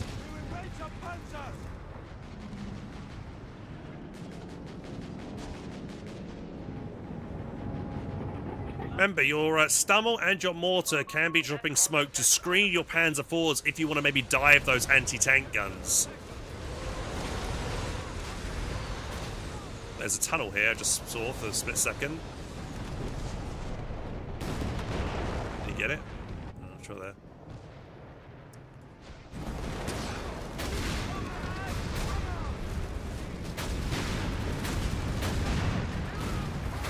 Alright, let's see what else we've got going here. Yeah, and that's the end of the game. So, yeah, I would just say, yeah, Kettenkrad, you used it well initially. I like that you putting the mind down, getting the vision there, but you need to be thinking about where are sappers, where are engineers, because where they've been, there's likely mines. So be cautious, you know, because all it takes is one mine to kill a Kettenkrad, right? So don't, you know, and it's a 165 manpower unit, right? 160 manpower unit. So it's not worth taking the risk to get a cap on it and throw it away, because, you know, that's such a good unit to give you vision for the rest of the game. So if you can keep it alive, try and keep it. If you do lose it, try and get it later on in the game if you can, because that vision is insane.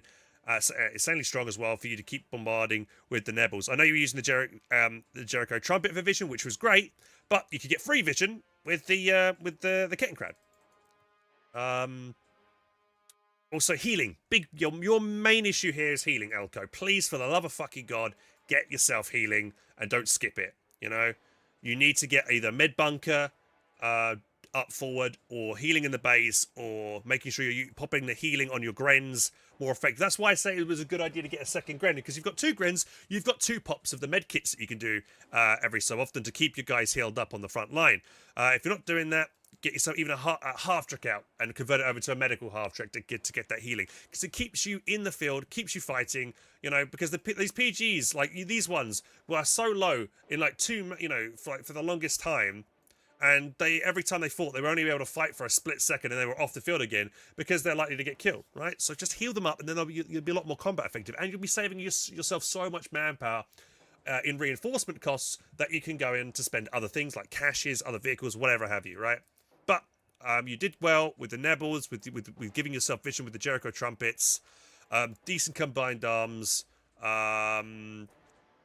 Would like to see you get the, making sure. I'd probably prioritize armored skirts, side skirts, over the veterancy one on the from that first, because it just, you want the survivability of Panzer forces is paramount.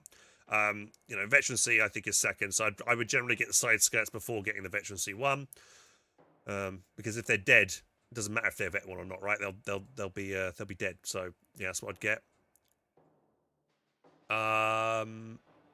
Anything else? Yeah, and then you're forgetting to pick like your commander point to benefit either your machine gun or your Panzer IVs with these upgrades here.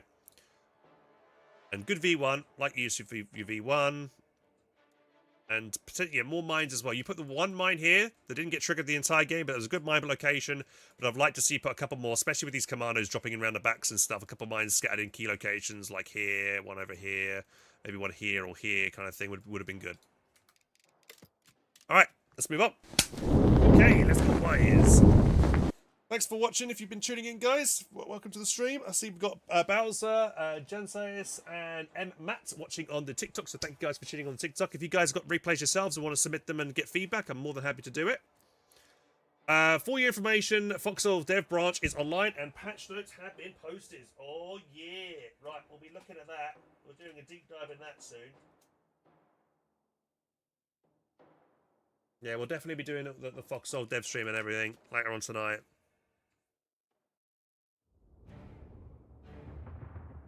Do I review custom maps?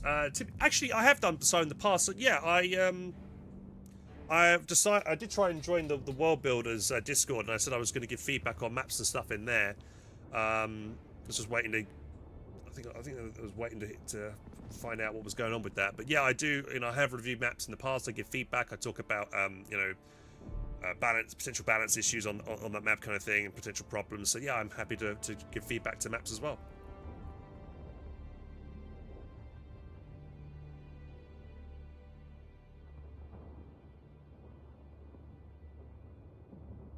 Right, what should we do next, boys?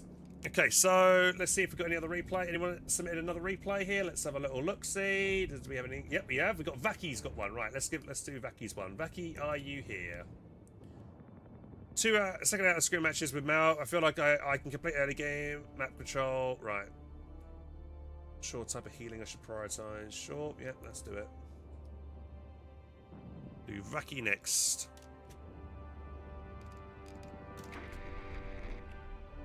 Alright, here we go. Next game. Let's do it. He's playing Brits. Right, so this is a 1v1 we're doing next, guys. This is Vaky. From Vaky's perspective, and we're going to give him feedback on his game right now. Thank you, Carol D, for the follow. And again, thanks to the raid earlier from JXS, and welcome to all the raiders that might have tuned in. Thanks, guys, for watching the channel. Australian light infantry available to deploy. So, first mistake. Not capping the point. Infantry are in reserve. Section command's done. Let's get men on the front line pronto. Heavy machine gun has been deployed for you. Vickers 303, you got orders? They wanted to cut. I've done that mistake before, when I'm busy microing on it in a high-level game and stuff. I've done where I thought I put the squad on cover from the mini-map or whatever. I've just clicked it and they've gone to the cover slightly outside the point. So that is an easy mistake to do, but at the start of the game when you've not got many units, you shouldn't be making that mistake because there isn't anything else really to distract you. Infantry support. Australians, no less. Alright, got some Aussies out, a machine gun out, fine, all good. I feel like in a 1v1 setting when playing Brits, it's probably a good idea to get 2 sappers out because they're your cheapest infantry squads, and you can get, one squad that could be capping up the left-hand side while your other forces are maybe pushing forward the front line here. Ready for trouble. So we have a bit of downtime right now. Like, what I would have done here if I were you, I might have pushed the sappers actually from here forward to the cutoff and had the MG capture the victory point. That way, your MG's not sitting around being useless like it is right now. You've got it here, obviously waiting for a unit to come in to capture the victory point.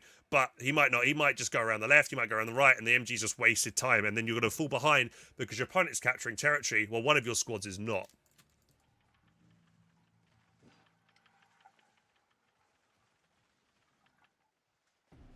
But here, yeah, I guess you're going to wait for your Aussies are going to push forward. Now's the time to move your machine gun up, maybe here, face this way, move these guys forward. Yeah, there's no reason why the Vickers couldn't be capping and your Aussies could be pushed, because you want to be trying to pressure this cutoff to then deny all the resources that he might be capturing on the right-hand side with the squad. Australian infantry are in This is reserve. risky now. You're capping on the left-hand side. You always want to be, now at this point in the game, you now want to be leading with a squad forward in front of your machine gun to give it vision, because you don't know what's going around here. We've actually just seen this point just get capped. But you want to jump into cover here. Not sure why you're backing away there.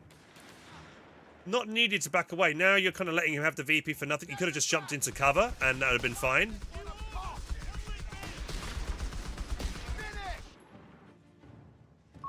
Infantry section trained and ready. Infantry! Okay, this squad's idle. You forgot to put it on a capping. You know, you could be capping up more territory around here. Fire your shots! Yeah, big downtime right now with this squad, so this is bad.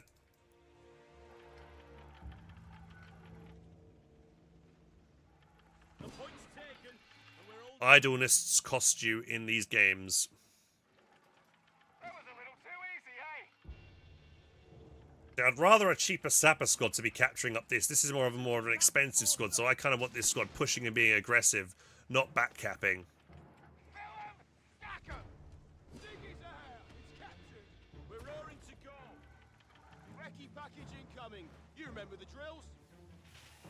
Pack it up, lads! We've got... Yeah, MG here doesn't need to be sat here as well. First walls! You've just seen a Pioneer retreat. You've just retreated a Stern Pio, so you know there's nothing going to be on the left-hand side now.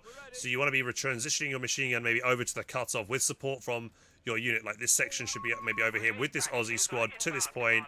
Fresh sapper should have been the back capping on the left-hand side. Victory point. Yeah, just idle. Too much idleness now right now with your machine gun. Sector lost. Repeat. Victory point is in enemy hands. And like you know the flank. If I was Maolin right now, I'd be wanting to pressure my opponent's cutoff over here. So I'd want, if I were you, Vaky, I'd be having my machine gun covering this area.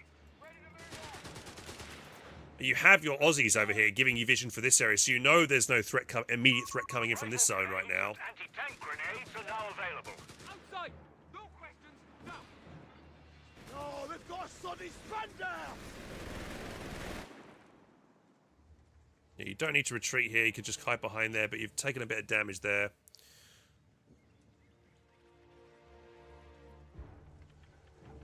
Infantry closing on us!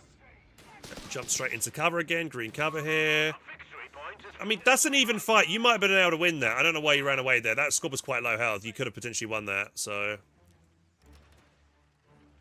That was a bit too quick to retreat. the enemy has control. Fucking kill 'em! The enemy have taken our And for Mao, yeah, Mao, as soon as you get the decap run, you're not, even if you stay in that fight, maybe you get the decap, but you'll probably risk losing the squad. So yeah, running is the best course there. Get away, save this, get back, heal the squad up, save yourself manpower. Lads, there are no time for a shit an infantry. Okay, now this is a really heavy tier 1 right now. I'm seeing you've got 3 sections in an Aussie. A third section might slightly be overkill. I'm thinking at this point you kind of want to be taking up. Well, actually, well, when you're playing Aussies, you can kind of get away with it, actually, because you could just call on a 2-pounder. So, actually, this is okay, to be honest. What's the authority? Jerry's got it in for us! Unfortunately, ideally, you want to be pushing forward the sapper with another unit here to help you win the engagement.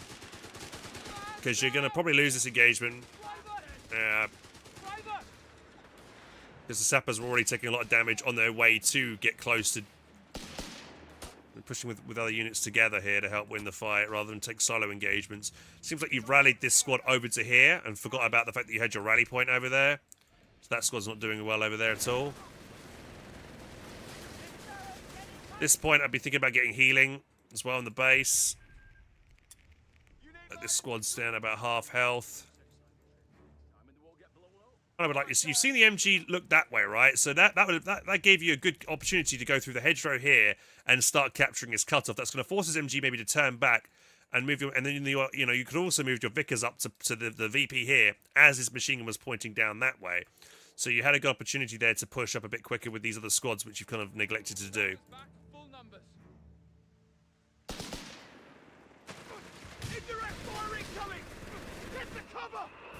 Okay, now he's going to retreat and move these guys back. Now's the perfect time to move the machine gun up. Yeah.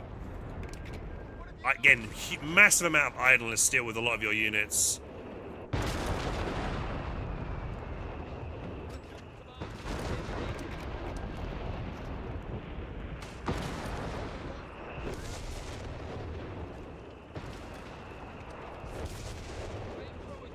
Fast forward a little bit.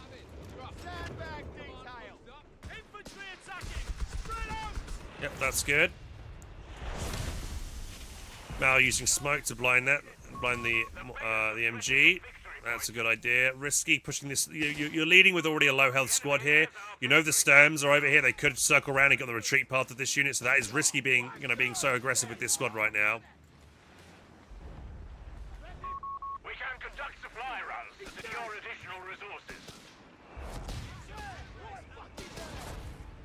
So it looks like you're might be doing a supply run to the fuel point on the far left-hand side. If you are going to do this, you need to make sure you've got units over there covering for it.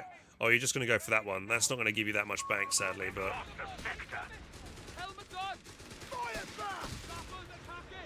Yeah, focusing. Okay, you could have maybe focused that squad there as it ran away. It was quite low. Your sappers didn't push around to try and engage it. Your section didn't push around or, bother to try and chase either then. How much fuel are we going to get there? 32.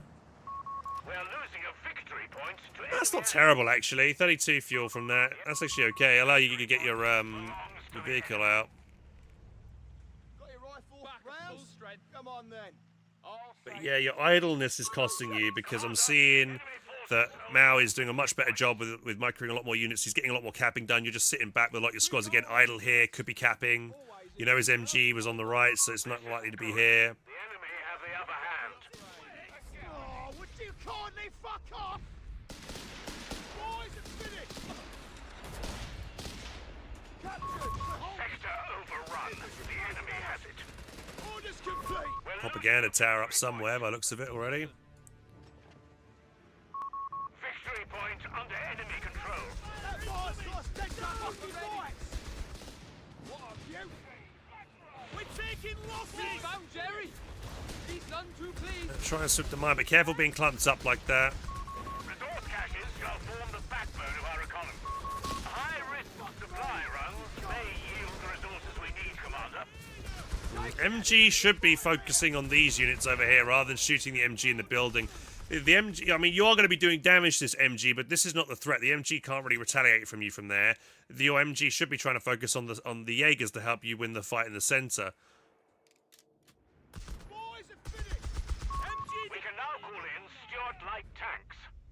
Same issues before, sending squads out without healing. We're losing a victory point to enemy action. You've got one guy there on 8 health. The majority are all down to less than half health. Now, this is where I would say getting a dingo in your build is a good idea, Vaky, in the early game, because if you keep the dingo alive, it can pop that healing every so often to keep you guys alive. If you have, because I see where you have a problem right now, because you want to get a Stuart, right? But if you go for a Stuart, that means it delays your healing. But had you gone for a dingo, you would have had your healing sorted, right? Yeah, the dingo does have a heal that you can pop with it every so often. And that's why, generally getting a dingo out is a good idea. But I'd always, try and get your, you want to be trying to get your field infirmary down because you are getting medics that are going to pick guys up and bring them back as well to reduce manpower cost overall as well. So the sooner you get your meds down, the better.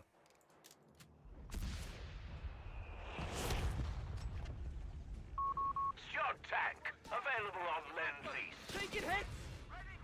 So your Stuart's built, you haven't rallied it, so it's not getting on the field as quickly as possible.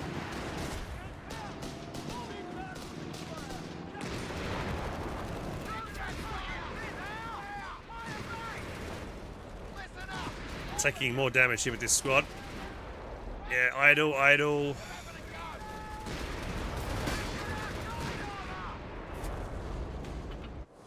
Boys are finished. Yeah, like a cheap sapper just to go back, keep back capping the left would not be a bad idea. Stuart could be getting involved in the fight right now. It doesn't need to be 100% to be back in the fight. You know, the only threat to you right now is this single Shrek, so you could be using the Stuart, even at like down to like 60-70% health, around on this left-hand side, away from the Shrek that's capturing the victory point. I would say you'd have the advantage right now in the tech, especially since he has gone tier 2, which means there's no pack gun to worry about. The only thing that's really scary right now for you is a Marder. So you just got to be a bit cautious of a Marder. But yeah. Again, sleeping, idle. You know, this is time you're losing, right? This is your key unit that you need to be pushing, you need to be aggressive with, you need to be killing squads with right now, and it's just sat here doing nothing. Supply run underway. The victory point is being overrun. Victory point under enemy control. Yeah. We I would also, if I were you, this is why a second sapper would be useful, because not only could you get a cheaper sapper to be capping on the fringe, you can have the sapper with the sweeper, with the Stuart, so that you know it's safe to move it around the place, because especially when you're up against all these Sturms, I'd be worrying about how many mines there might be down, because we all know Sturm Pioneers can plot mines as well. So making sure to have a sweeper with the Stuart as it's moving around is paramount.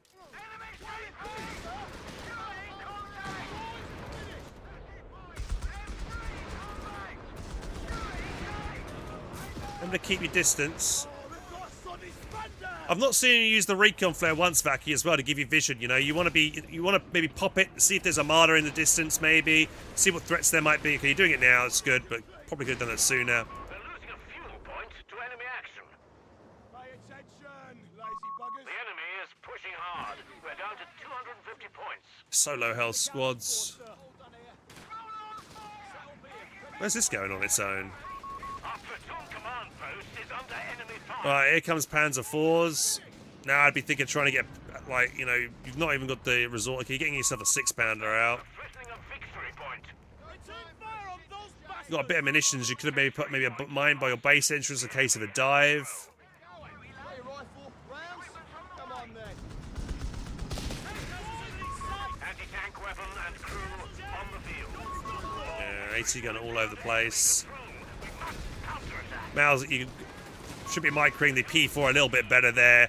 You should keep your distance away from these hedgerows, because you don't know a squad might run around the side and lob an anti-tank grenade, so that could have, you know, had Vaky played better then, had his anti-tank gun over the left-hand side, it could have maybe shot this P4, did some serious damage. The Stuart could have gone around the flank and helped damage the P4 while it was stunned and slowed by the by that snare. But unfortunately, Vaky just didn't do that. Down to 200 points.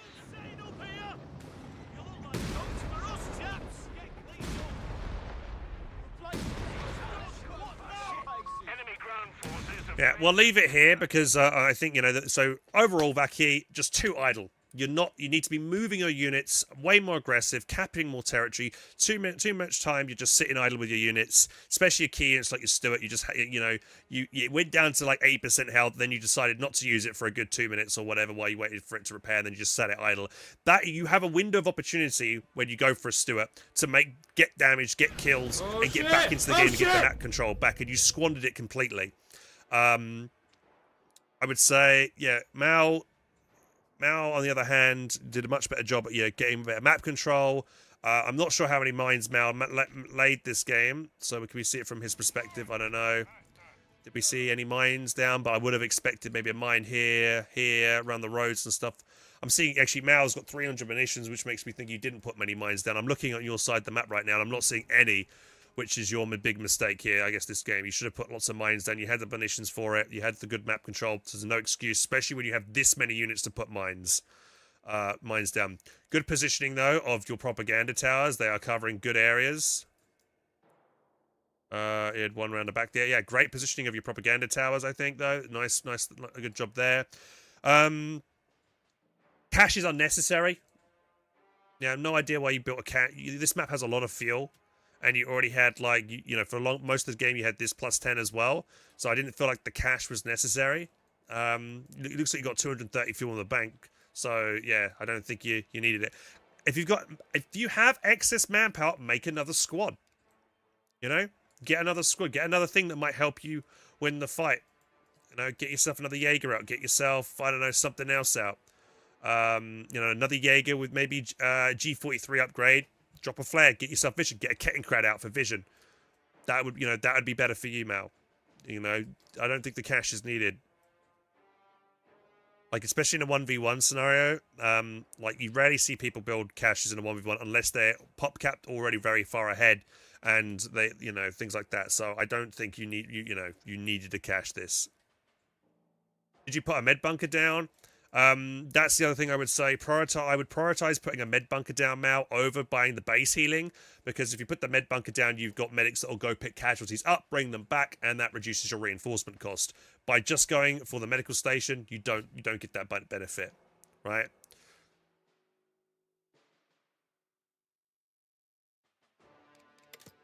Right, there we go. Hey Bowser, how you doing? Welcome back. What else? You didn't put any mines down. Yeah, you want to be utilizing, like, using squads in front of your MG to get vision and push your MG forward. You want to be trying to pressure opponents' cutoff and denying their resource income, which you didn't do that game.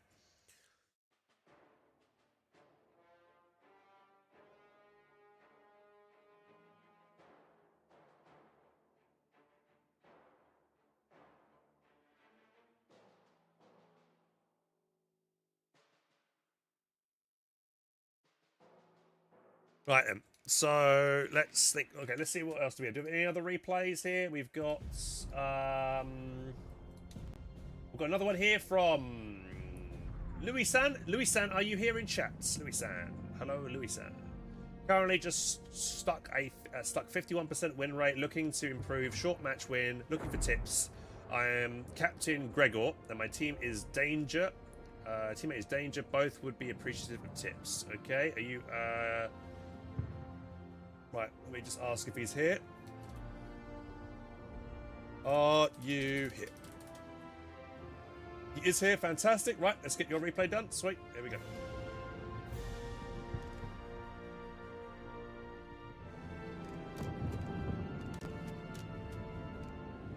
What was it called?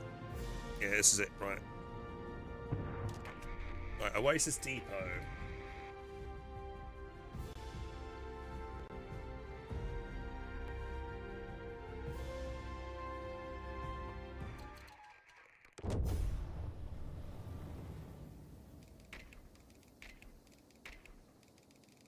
Captain Gregor. Right. This is you, and your mate is Danger, who is the other DAC player. Okay, you guys are on the right. That makes it easier for me to follow. Okay, let's just watch it from your perspective. Okay, here we go. Right, so we're now on to the next game here, watching Captain Gregor, aka Louis-san, in chat. And we're going to give feedback on his game, and he's playing DAC. So, first of all, if I'm playing on Oasis Depot, I'd be worried about partisans, and especially if I'm DAC, I'd be thinking I'd like to go for maybe something like Gustatore. I'm looking right now, you haven't got Italian infantry in your loadout. I'd always recommend having that on your loadout. Another thing, big issue I've already spotted is you haven't set a rally point, so your squad's just built and then they just stay by the HQ, that you're losing time, capping territory. You know, time is key. Again, we're just talking about how with Vaky's game, idleness is a big issue. You can't be idle. You're losing. You know, if you start AFK even for a few minutes or just even a few seconds, you're going to be fall behind massively. Right, we're going to fast forward this.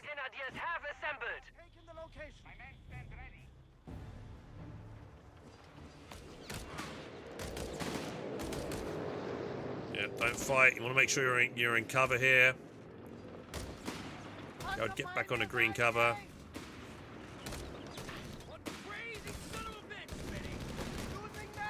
See, and because your PG, where's your PG? Because your PG was not pushed up, you've lost this engagement. You would have had your PG involved in this fight had you bring it up initially. So your Panzer Pioneers wouldn't have been retreated off the field. Yep, nice job though, focusing that squad down. I'd keep being aggressive here. I wouldn't. Okay, another big issue: blob capping. Don't need 2 squads here. You know, you have to wait for this blue line, blue circle to tick down before you can start capturing it. So I would have left. Probably I would have been more aggressive here with these PGs and kept on going right to try and see if I can get maybe another wipe on another squad on the right hand side here.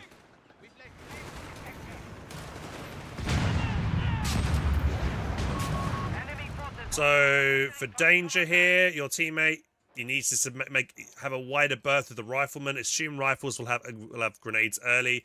You got snared then, lost your half track. You did kill the weasel, so I guess it's an okay trade. The other issue is he didn't jump out his stems, his Panzer Pioneers before the half track died, which resulted in 2 of the guys getting killed. Potential for all of the guys to die, to be honest, when the 250 blows up. So you always want to be trying to vacate the vehicle before the vehicle dies to make sure that kind of RNG odds are not bad for you when you jump out or when it blows up, because you could lose the whole squad.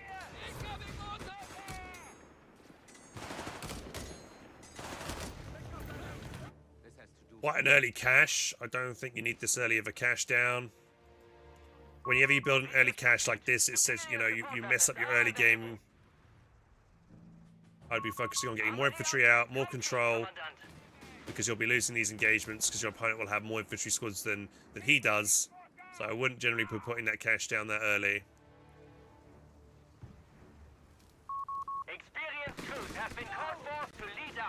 One thing I would be doing if I were you, got the half. Okay, you made that mortar half track, but you kind of need healing for these guys. Same thing here. Danger's got a very low health Panzer Grenadier squad. You should always have the healthy one in front of them. Okay, he's getting the meds out now, which is good, but, you know, let's say the reason why you want the healthy squad in front, because if rifles decide to push this squad, that squad will get focused down first. It will likely get killed first, and as they're already low, they're going to drop straight away. But if the healthy squad's forward, then that squad's going to take the brunt of the incoming fire, and because they're healthy, they're not going to drop immediately, right? So you save yourself manpower when you've got your healthy squads. You've got to cycle your healthy squads in for your weak ones, kind of thing.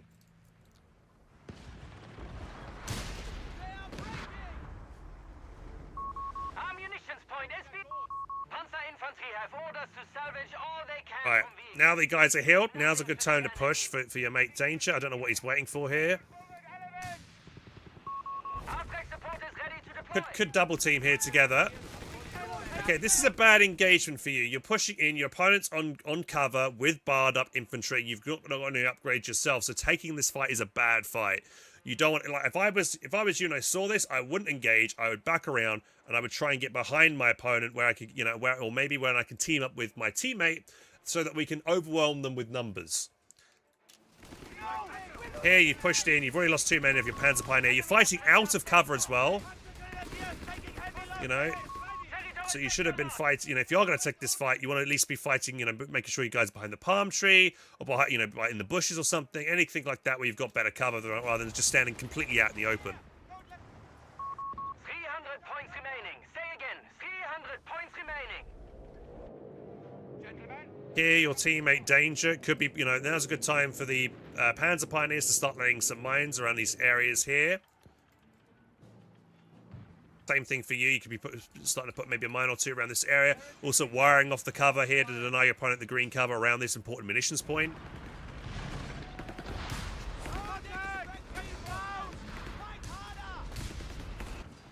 Looking at let's look at resource income as well. Big fuel float right now. You need to, okay, both of you teched up, but you've got, okay, you should be thinking about getting your flak out probably a bit sooner, but by now, to be honest. Got yourself a pack. Okay, good that you've got some AT out. Has your teammate got AT? No. So that's the big problem for Danger. He's not prepared himself for AT. Because we've seen bars go up for this American player over here, that does mean any kind of Greyhound is going to be delayed. But you should be, you know, you should be ready and prepared for it. So what I like to do if I'm Dak is I like just to get myself a cheap Panzer Jaeger out, and then that leaves my call-in available for whatever else that I might want to call in, right? Then if I feel like I need a pack gun, so some more solid AT, I get that out. Or if I want some indirect fire in case but suddenly my opponent decides to get machine guns or starts to play very campy, then I get the LEIG call in. So I'd like to just maybe make the Panzer Jaegers just as, you know, as like a buffer for a little bit of 80 in case a light vehicle was to show up. You've got the Panzer Grenadiers there to snare as well if you need to. But yeah, you should be getting, well, either, you know, I'm expecting you guys to get the flak feeling out. If you haven't picked it by this point, you both you floating a massive, you know, 100 fuel there for you, Captain Gregor as well. It's also, oh wait, Captain Gregor's on 100 fuel and Danger. There's also about the same amount of fuel by the looks of it.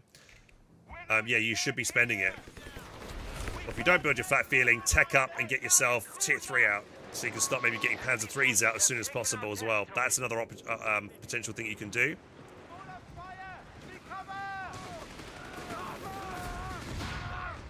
Don't need to engage the flamethrower so close. Remember, you guys have got rifles and MGs. They do better at range, so you know you can take a long range engagement against this flamethrower rather than getting close and letting it burn you.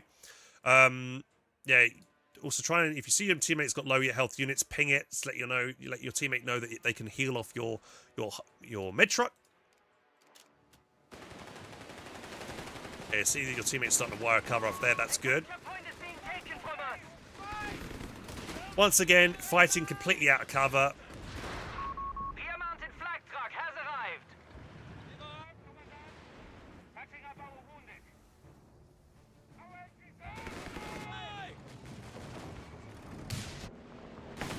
Keep it together!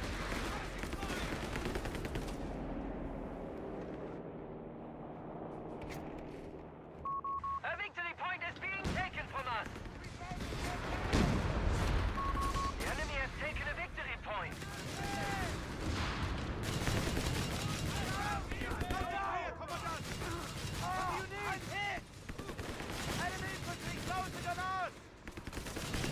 I do wonder why Panzer Grenadiers haven't got the ability to breach where rifles do. Here comes a Chaffee.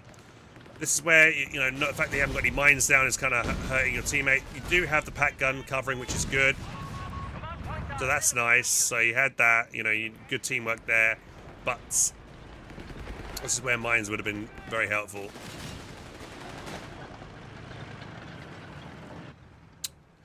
Neither do Grens. I guess Tommies have rifle grenades, but I still feel like maybe a standard Grens and standard Palm PG should have it as well. Because I think rifles got a huge advantage in that regard, being able to breach every structure.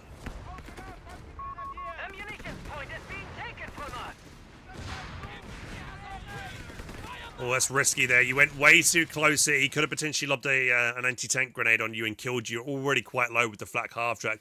You do not want to, you know, this is a really strong and powerful unit.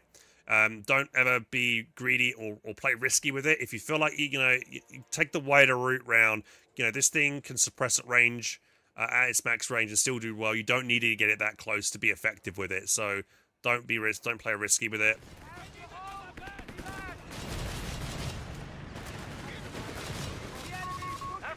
Definitely want to be priority trying to repair that, because one shot from an anti-tank gun or another Greyhound or something would come around and get it, you'll lose it. A super high value unit. Hey, Nas, how you doing, dude? Been a while, mate. How you doing, dude? Hope you're well. Not bad, just doing some Training Tuesday today.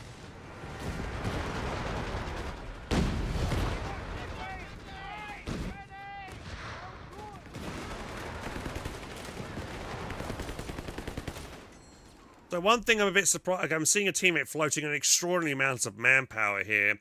There's a lot of green cover around this area and it's quite urban, so he should have been getting out Augustus.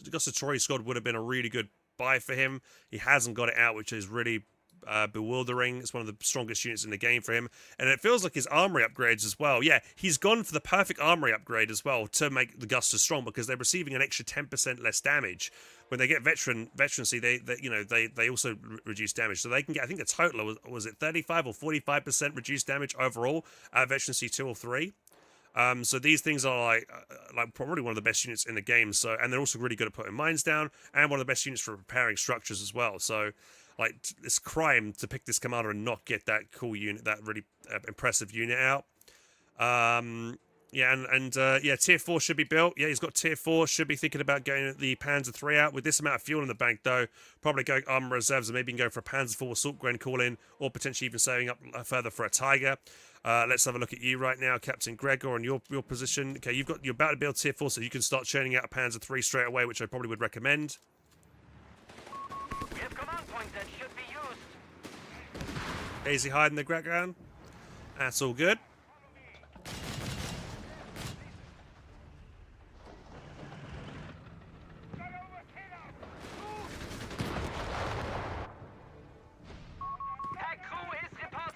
Okay, you got a pack gun out.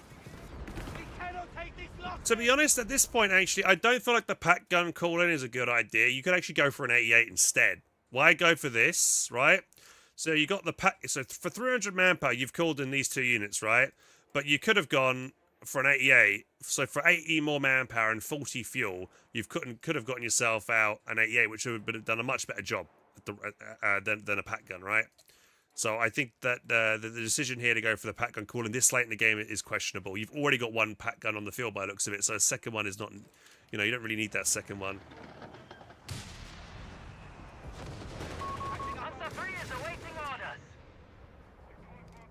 Also, I've seen that you've got armor, you've got salvage kits. There's a dead Chaffee over here. You could be salvaging this to get extra resources. You haven't done that yet.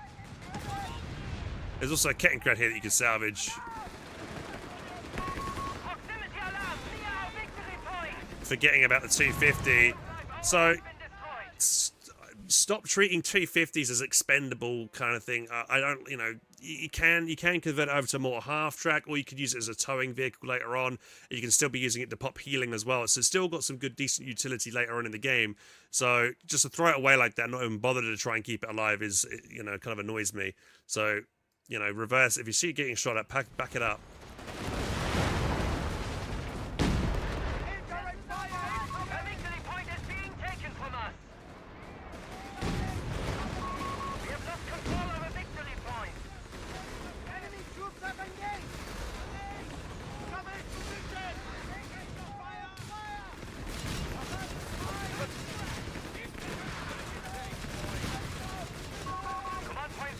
Something to look over here. What do we have over here? We've got a machine gun. We've got Panzer Pioneers. I have no idea. There's no reason why this machine gun is so far back, right? You've got vision all the way up to here. This machine gun should be up to here at least, covering this area, because you've got this machine gun covering this zone. So there's no reason for this MG to be so far back. Also, there's also a Weasel wreck as well that you could salvage over here. Got so many wrecks. You could have forgotten some extra resources this game.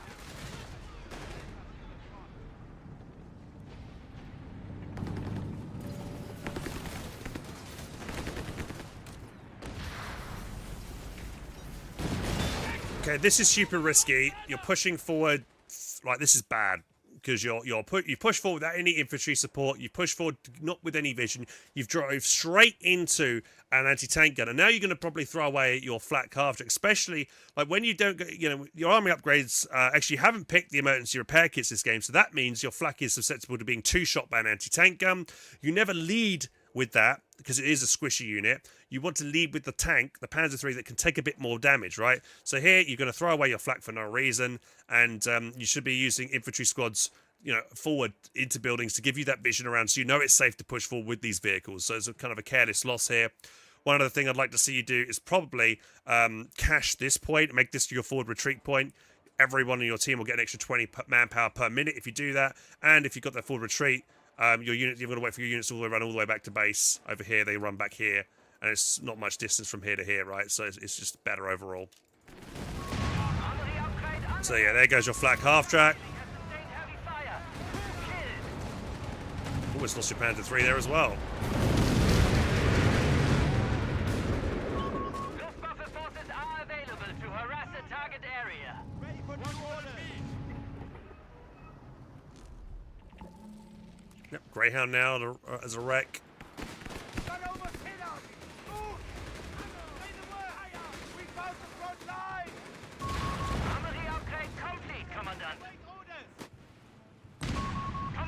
Good mine. Heavy engine damage.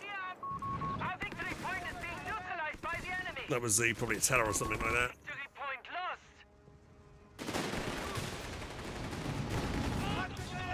Yeah, so you got the mortar half-track here, which you could use to put smoke here to blind the anti-tank gun, so your Panzer III could be a bit more involved in this fight here. You need to, like, get this MG out of the building, though. Not paying attention to this MG, it's very low. One thing you could do is be a bit more aggressive with your med half-track. You could pop it here. It's hidden behind the building, should be safe there. Oh, looks like you've just gone and stolen your opponent's anti-tank gun. At this point in the game, you've already got 2 anti-tank guns. A third is overkill, so I would prioritize just blowing it up, because it's now just going to eat into your population cap, which is not a good thing, because you want to be getting more tanks out, more anti-infantry things, and this will not be able to kill infantry. You've got way too much anti-tank anyway. No, your teammate's got Tiger as well, the double pack gun as well. Yeah, you got enough.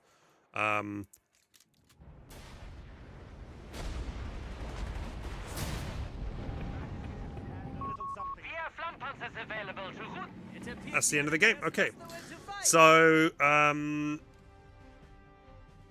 yeah, I think you need to. Yeah, both of you could have got your flak half tricks out way sooner, or or you yourself that was going for it, you could have got it a lot sooner.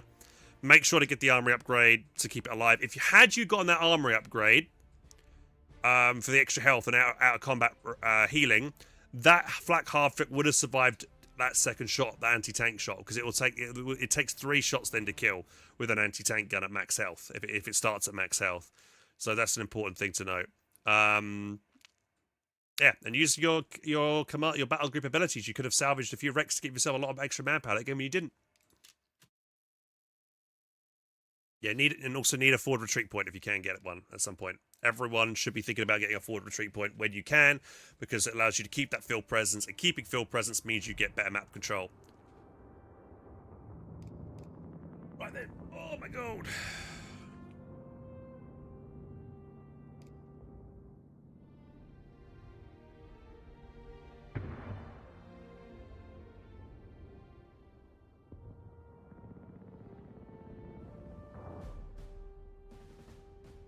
Asa, I've seen you've just submitted another replay where you're saying you're too passive. Didn't you have the same thing last time?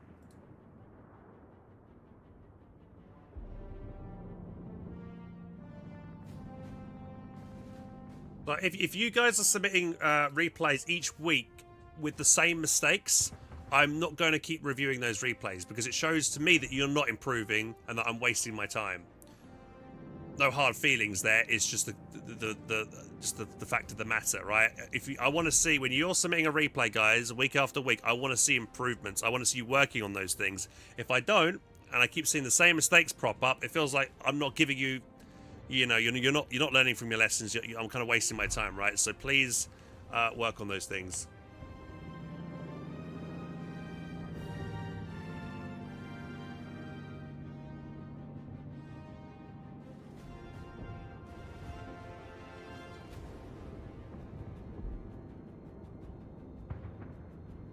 I'm going to scrim with Vaky tomorrow again. Let's see next week if he improves. He just got to, yeah, Vaky, as we saw in that other game, he just needs to be way more proactive. He's just idle with a lot of his guys. He seems to really struggle with multitasking.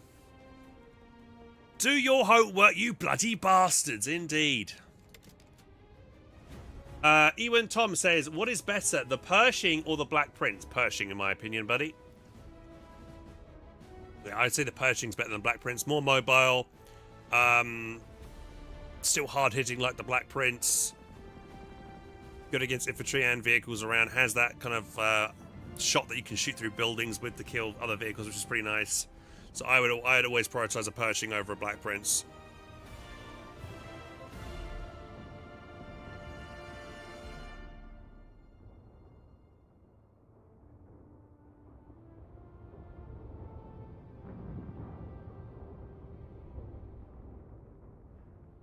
Right.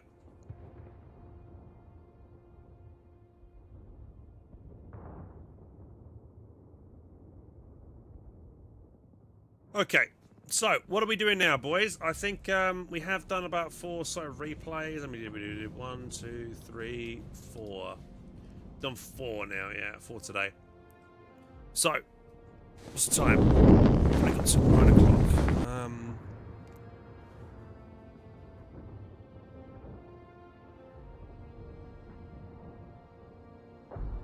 Pershing, the oldest unit in Co since Co. Yeah, I mean it's been a classic, isn't it? Pershing.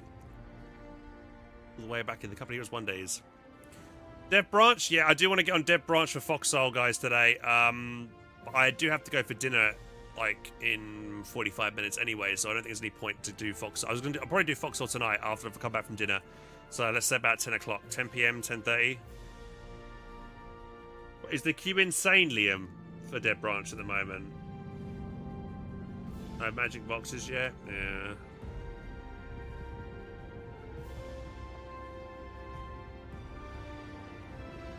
I just want to make a just a scout plane and just fly around in that just to see how it feels, you know.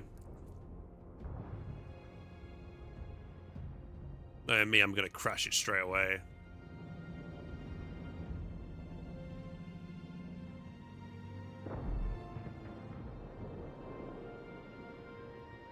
Did I know the Pershing could double shot? Yes, I did. Yeah. But I don't normally get the Pershing out because it comes out way too late. Right, should we do a narrated game?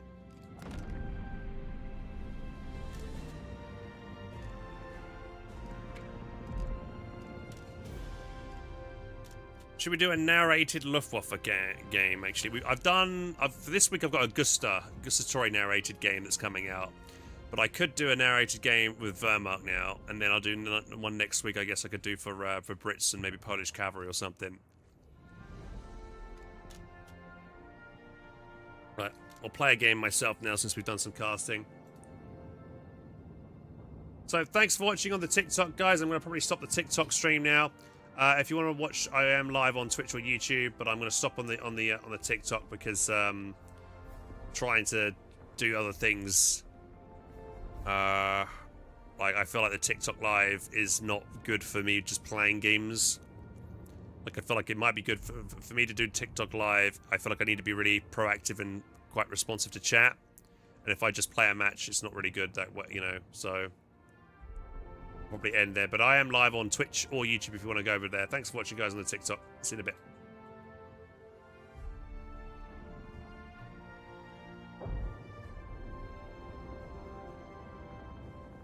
So yeah, lads, I'm thinking, yeah, when it comes to TikTok, boys, I rarely ever get more than like 5 viewers when I'm streaming on there. 5 to 10 viewers max. The only other time I got more than that was when I was like playing Sniper Elite.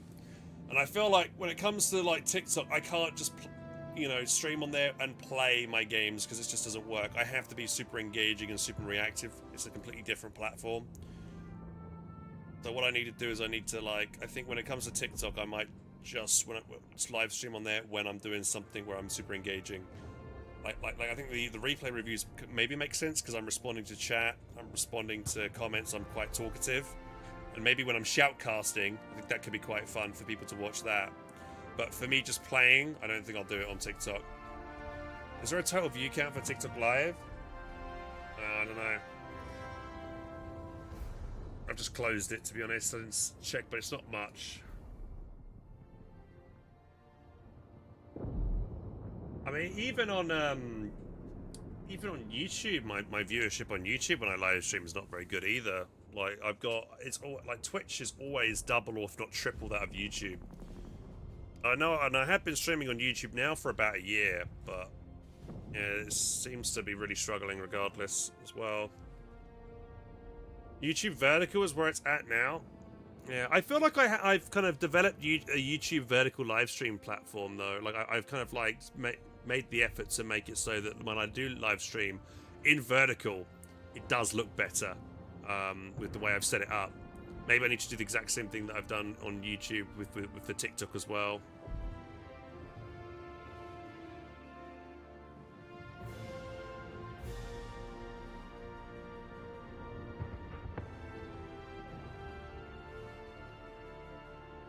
What's up, Bacon? How you doing, buddy?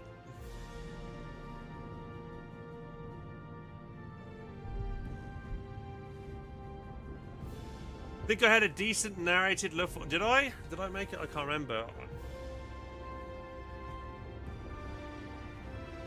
I did go through my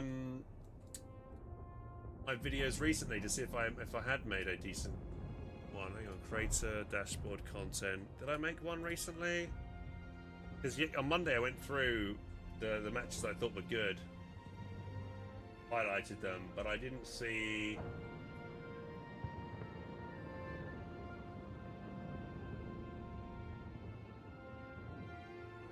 I don't see one.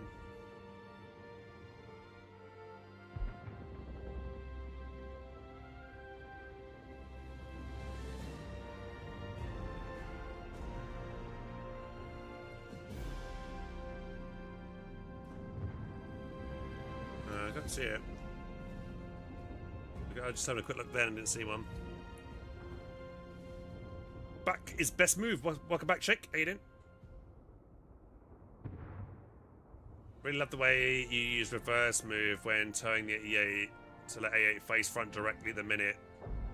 Yeah, that's what I recommend everybody doing, Iceman. A lot of people don't do that. As you see, definitely lower level people, lower ELO, they'll just drive it forward and have it unpack, and the truck will be in the front line, which you don't want. You always want it to be the A8 facing straight towards the front line. So as soon as it's unhooked, it's immediately shooting.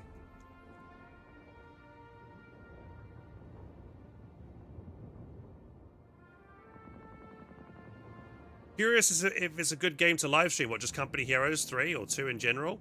Yeah, there's a dedicated community for both games. But in terms of like starting off streaming, I wouldn't recommend playing it or streaming it because it's just too niche as it is already. Unfortunately. I don't know, man. Honestly, I would just say, unfortunately, just live streaming in general right now is so hard, regardless of what you try and get into. You need to be so unique, so entertaining, do something different than anyone else is doing. I don't know. Like, I'm very fortunate because I started when it first was brand new, so I kind of built my community and my following over like 12 years plus. I think when did I start? I started in 2012, so it's 14. You know, I think I've been streaming for 14 years, boys. Not even joking. That's a long time. Hoping the multiplayer scene for Dawn is popular and gets live streamed. Yeah, that's what I'm hoping too, man. I'm going to be doing that. I've got a new video coming out soon. This one. At 2:40-ish.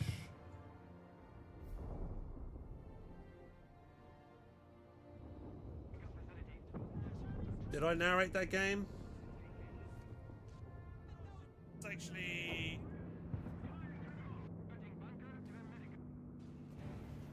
I'm watching it, and I'm not hearing myself narrate. Yeah. Point instead.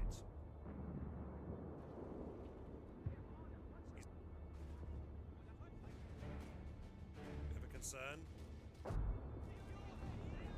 Yeah, I don't think I'm narrating that one enough. Yeah, I think I might do better then. Oh, we got a game. Right, here we go. We've got a game, boys. We're playing Wehrmacht. We're on Olivierstra. And I think I might do my old lift again here because I'm trying to get this build down that I'm doing. I might go final sand soon. Secures that territory. Got it. Fire jump pioneer are airborne and ready to deploy. Got that shit. It's not worth capturing. USF will spam mass rifle. Holy shit! Tell me something I don't know. Right, so we're gonna play Wehrmacht here, boys, and we're playing Luftwaffe. So I'm gonna start by dropping my guys over here.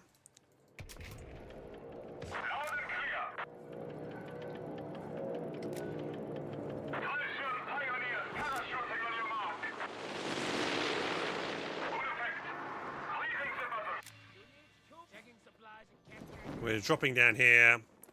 I'm up against Americans. Fortunately, I can't really get this bunker working me too well here, but get Grenz out next. This is not the best position to do what I'm just doing right here because he could come around the corner with like a grenade or like a flamethrower, but I can't really build too well here, but I'm going to just do it anyway. I'm concerned doing this.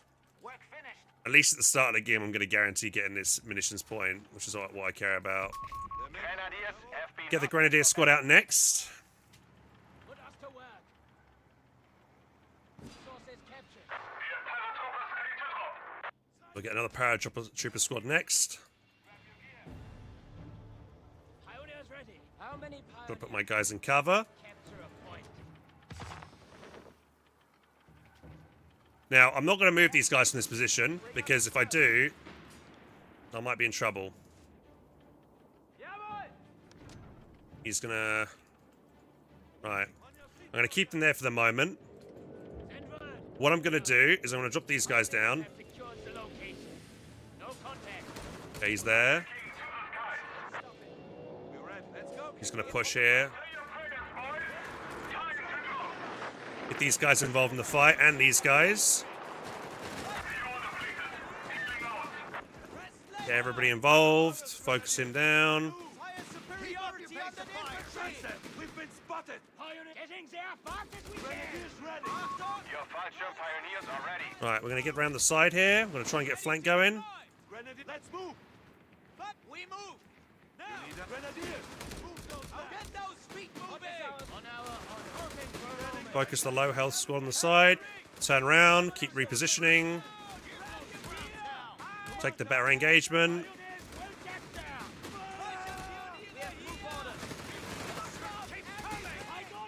It's fine. Good engagement. Get vet 1. making provisions for Turn this way. Put the pioneers in here. To help repair my teammates' vehicle real quick. Ready to verstanden! Commandant. Got heals. That's asking for heals. We have lost control of the victory point. I want those wounds There covered. we go. He's healing. Awaiting Order orders your complete. orders? Right, get rifle grenade. I'm not carrying it. We're moving. Fallschirmpionier. That Waiting point orders. must be captured. Right, let's put Deny that area. that there. Follow me. Oh, I need to try and benefit from those heals. Come back here. I need those heals. Get lost. Get some cover down. Commandant. Fallschirmpionier. Right. Be captured. Prepare to advance. Headquarters Right, I'll pop heals with this way instead with this guy. Starting the advance. Laying barbed wire. But wait, Keep clear. which one of you fuckers on the steal my move. reserve? Right, just looking good there. Let's take. I want to get. I think I'm gonna go for a stumble here. Orders coming in. Follow me. We're marching. While we got the chance here, and I'm not doing anything, I should be wiring up. That's what I'm doing. our territory from Help my teammate rep. Put us to work. Wiring off this area. Just want to make sure I'm locking this area down a bit better. Pioneers ready.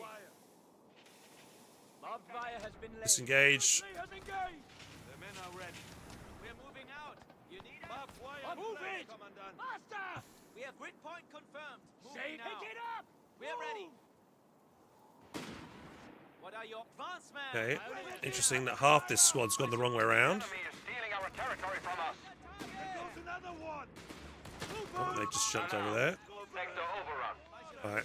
Hot moving on location. Some cover here on this area. Sandbags We'll filled. get a assault. We'll get some PGs out. We'll focus here. Advance, man. Look, check for grenades. There comes some grenades coming in. Dodge back. Push back into cover. Sorry, sector lost. While we move. Focus the squads down. Rest later. Fighters, keep the pressure on them. They found us. Return fire. Another grenade coming in. Back away. Easy dodge. Panzer Grenadiere have been deployed to the front. Bring up cover. Make sure you see I'm always using cover here. Later. Great. Good stuff. Get the half track out now. Again, wiring up. On the station. Double time. Recover. We need cover. Get to Build it. it. Commandant, get in. Back in there, cap in that.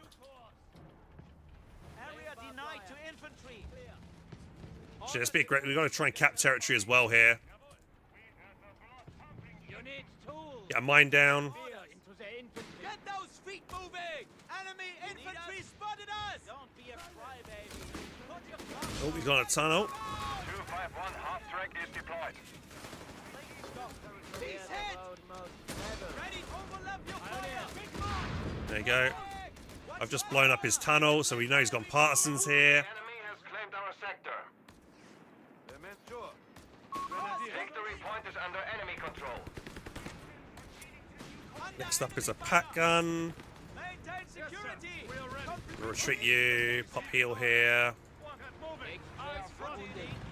Okay, I need my Gren with me on the right of a Fausting in case the Humber decides to dive. Kite these guys back so we can keep healing without getting in trouble. Actually, my PG's in a great spot to ambush here. Captured a victory point. There we go. PG's right on top of the squad there. Great.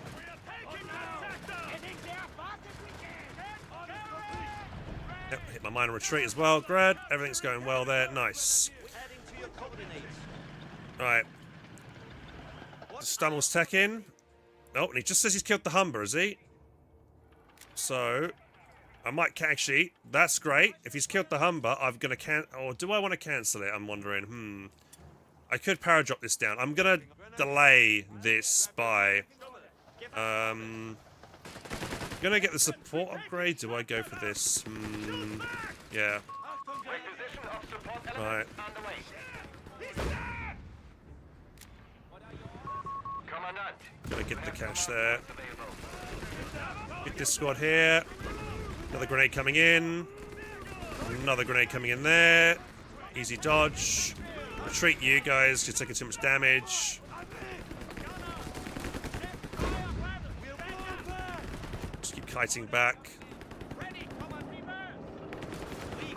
Our arsenal has been expanded, Commandant. So what I need here, I think, is a machine gun next, actually. To help against all these dudes. I'm kind of letting him overextend a bit here, because he's quite aggressive here with a lot of units. And now my teammates got behind, and he's not really done anything, right? So sometimes, it's okay to relinquish a bit of ground or fall back, because, he's not really achieving anything, right? He's just taking manpower bleed. Apart from my teammate is now got an anti-tank on his ass, which is not good. I mean, that's his own fault, to be honest.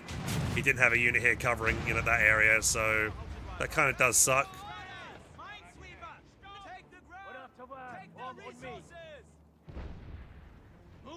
Right. Pop the heals on these guys in a second. Put the extra thing there. See if he's put another tunnel around the same spot again. Doesn't look like it. Right, let's be aggressive over here. Put some more mines down while I have a chance. Mine there. There's a half track was over there. I'm going to bring you around the right here. The enemy has taken a victory. Right, MG, we'll set it up here.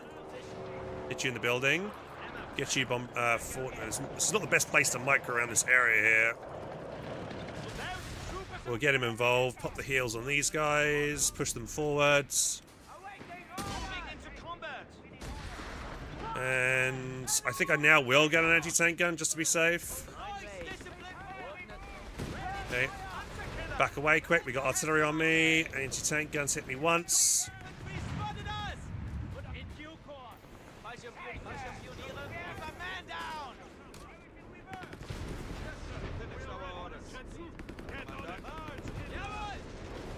We are in cover there.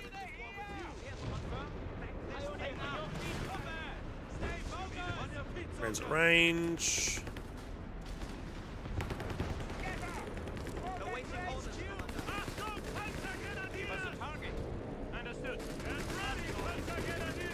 Gren's up as well. Get involved them in the fight. Arc deployed.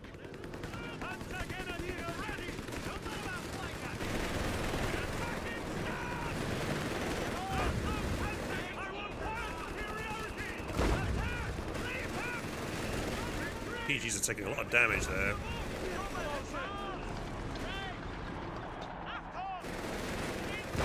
Right, pack, move up. Victory point lost. 5 vet 1. An officer is being installed for our Panzergrenadier company. Right, we'll rotate over. Pack guns coming up now, just to make sure we got some AT. What's capping that? It's a scout. Let's get on the point. Deny the decap. Anticipate. Get you in the house. We'll treat these guys. If we can not let them take any damage, we will. We'll back them up quick. Okay, he's got a sweeper here. He might, which is not great.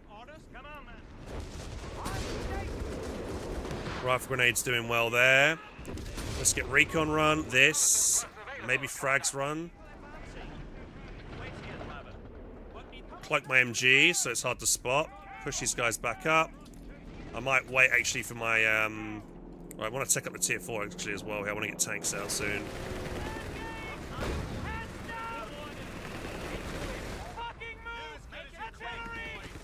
Okay, hearing artillery. Sounds like a tunnel bomb coming in. Yeah, tunnel bomb. Yeah.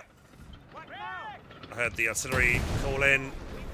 So, plenty of time to dodge that. Pop the heels, up we go again.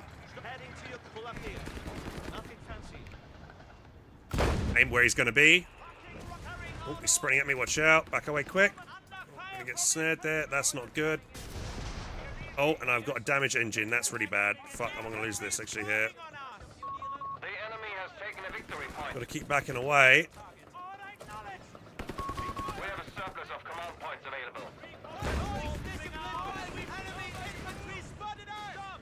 Keep backing this up. They are securing our capture point.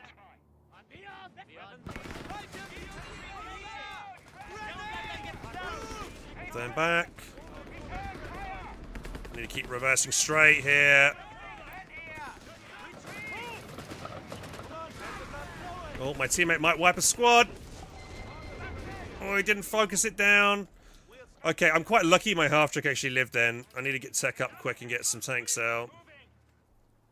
The enemy has claimed our territory for their own. Right, we've got a strafe run. There's the tunnel. We have lost. Right.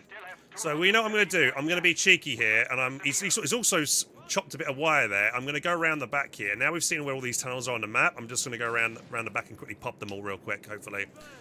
You get the sweeper upgrade, go there. I have frag bombs ready. Get the cloak guys forward. Move up, everybody up. Right.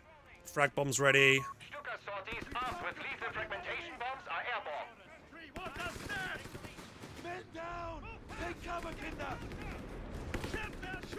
This is a bit risky, but I'm going to try and get one tunnel here. I know this is. I probably shouldn't be doing this because I'm running the risk of losing this squad on retreat.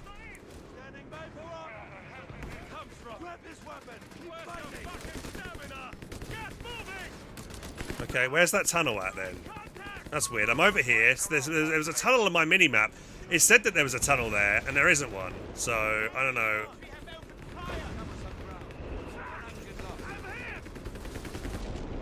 Yeah, I'm not sure what's all that about then. Right, let's get... I'm going to get a Panzer IV first, just to be safe. Got some green card there for my machine gun. Received.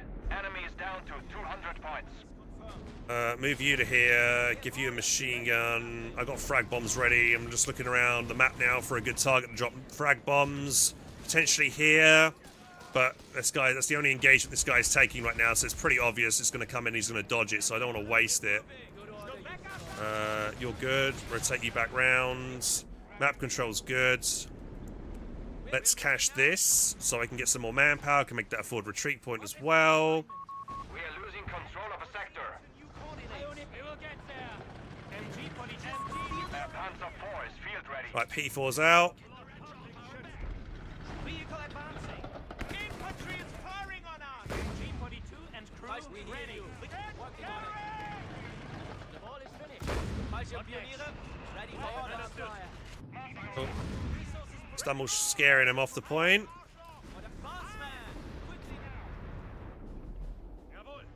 Right, frag bombs ready. I'm just going to let teammates know that that is available for our team.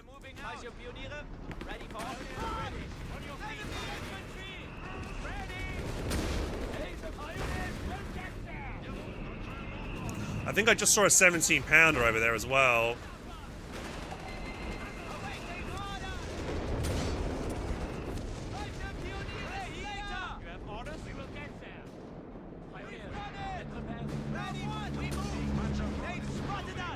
There's another one there, gotta be careful. Grenade coming in. Down to 100 points. Let's do a recon run with a frag bomb maybe in conjunction here.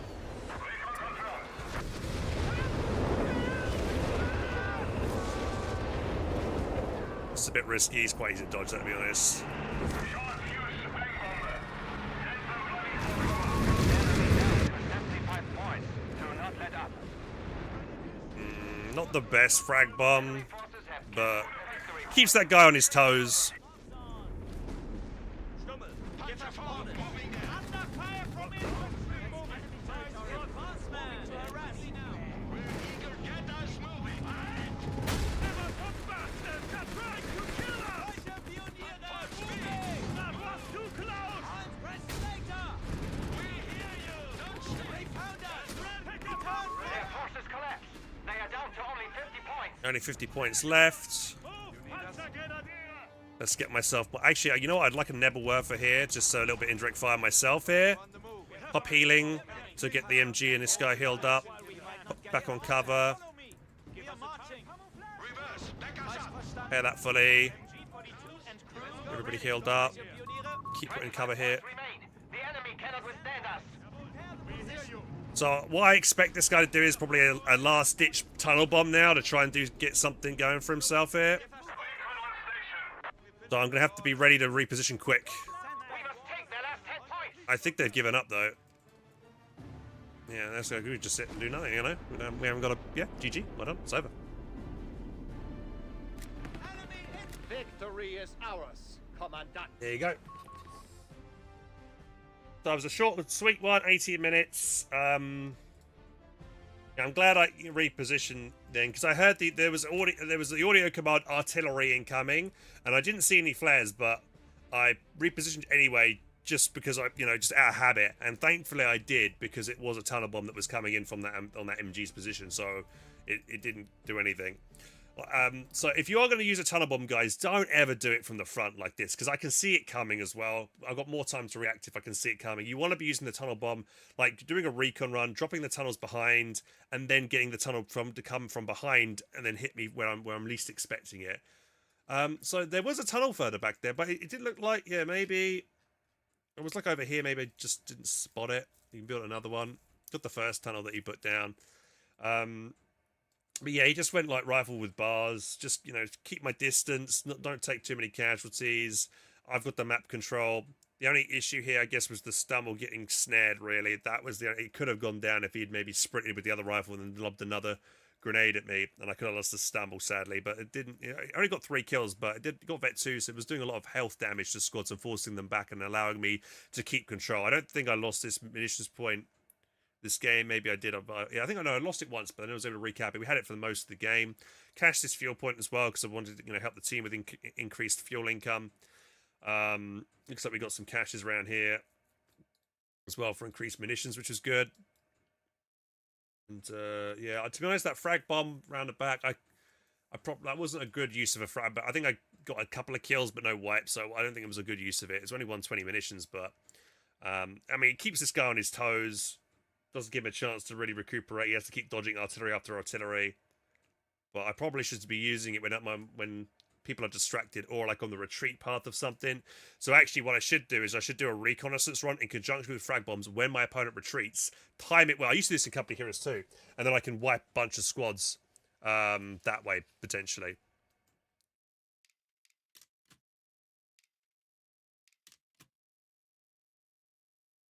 Decoy artillery flares. No, Iceman. No, it's not. It's not. When it says artillery incoming, that is the voice line that is given right now for when the tunnel bomb is being used, and that is not the correct voice line that should be used for it because it's not artillery. It's a tunnel bomb. It's something completely different. They need to change that voice line, and hopefully in the 29th patch that we're going to be getting later on this month, that is addressed because I think that's been a big concern of a lot of people.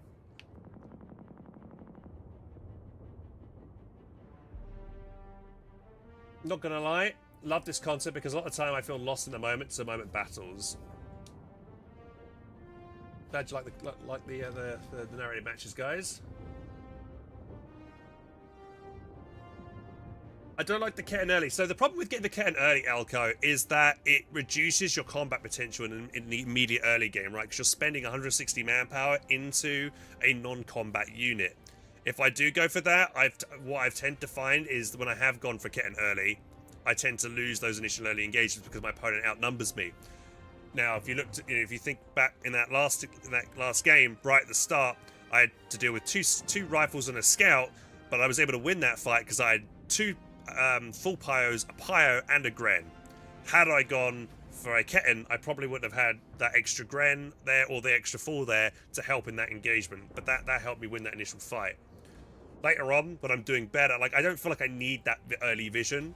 Like normally, like it's important to get that vision if your opponent is going for like machine guns, or you've got your own machine gun that you want to try and give vision for, so it can see further, you know.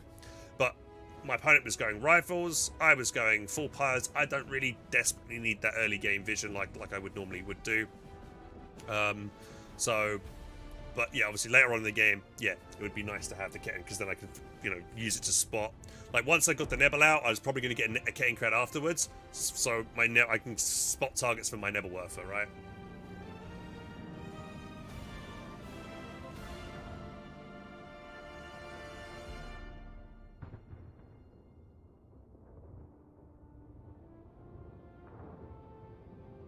Right, so guys, it is 9:15. I don't think I've got time to start another match just now, so apologies, but I will be back later tonight and we'll be doing the Foxhole dev stream. I know we've only been live for about 2.5 hours, so apologies for the short stream. I know I should be starting earlier today, but I stayed up very late last night working on this Dawn of War 4 video that is releasing tomorrow. So if you're looking forward to checking out, I'm premiering it tomorrow. We'll watch it live on stream, hopefully. I'll try and get up I think I've got it set to 5 o'clock tomorrow my time, so I'll try and start my stream for 4 tomorrow, and then we'll be watching it then. But yeah, hope you guys enjoy that. And later on tonight, so after I come back from dinner, probably around 10 o'clock tonight, guys, we'll be jumping on the Foxhole dev branch and checking out the new Airborne update. So that's the plan for this evening, if anyone's wondering. But yeah, thanks for watching, guys. Apologies, it's a short stream. I'll try and, you know, I kind of want to do like a 4-hour stream segment, but yeah, I started late. Apologies. But yeah, thanks for watching. If you enjoyed the stream, guys, and want to support the channel, please consider subscribing. By the way, is the audio messing up when I'm talking now, when I'm switching the scene? Did it mess up just then? Actually, let's do a quick test, because I did do what Mefirion suggested, which was fix the audio. So let me just I'm going to keep switching the scene while music's playing in the background. Let's see if it messes up.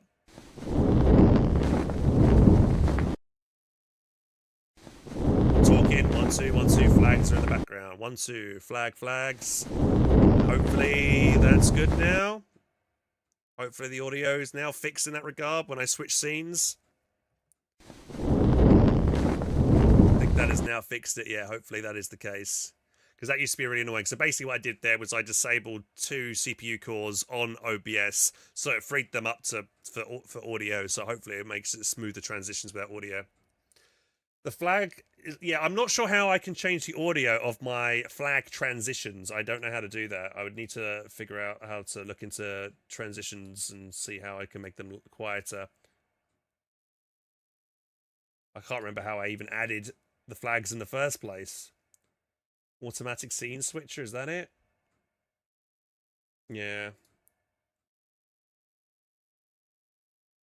Need to look that up. So I'll put that on my to-do list. Let me write that down real quick. That is stuff to do.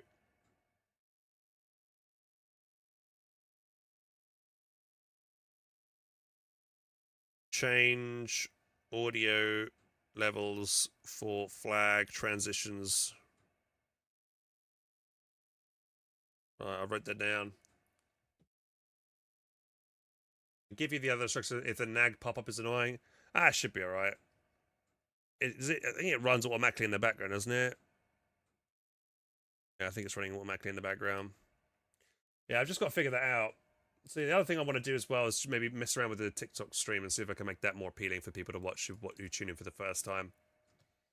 But yeah, let's go raid. I might go raid somebody playing Foxhole, actually. Wait, Von's live again. Should we go raid Von?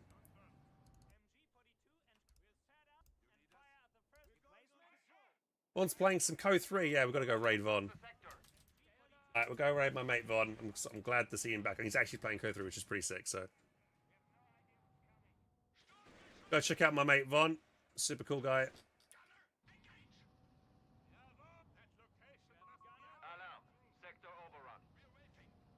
And yeah, I will see you all later tonight for some Foxhole Dead Branch. Hopefully, if it's not queued to hell.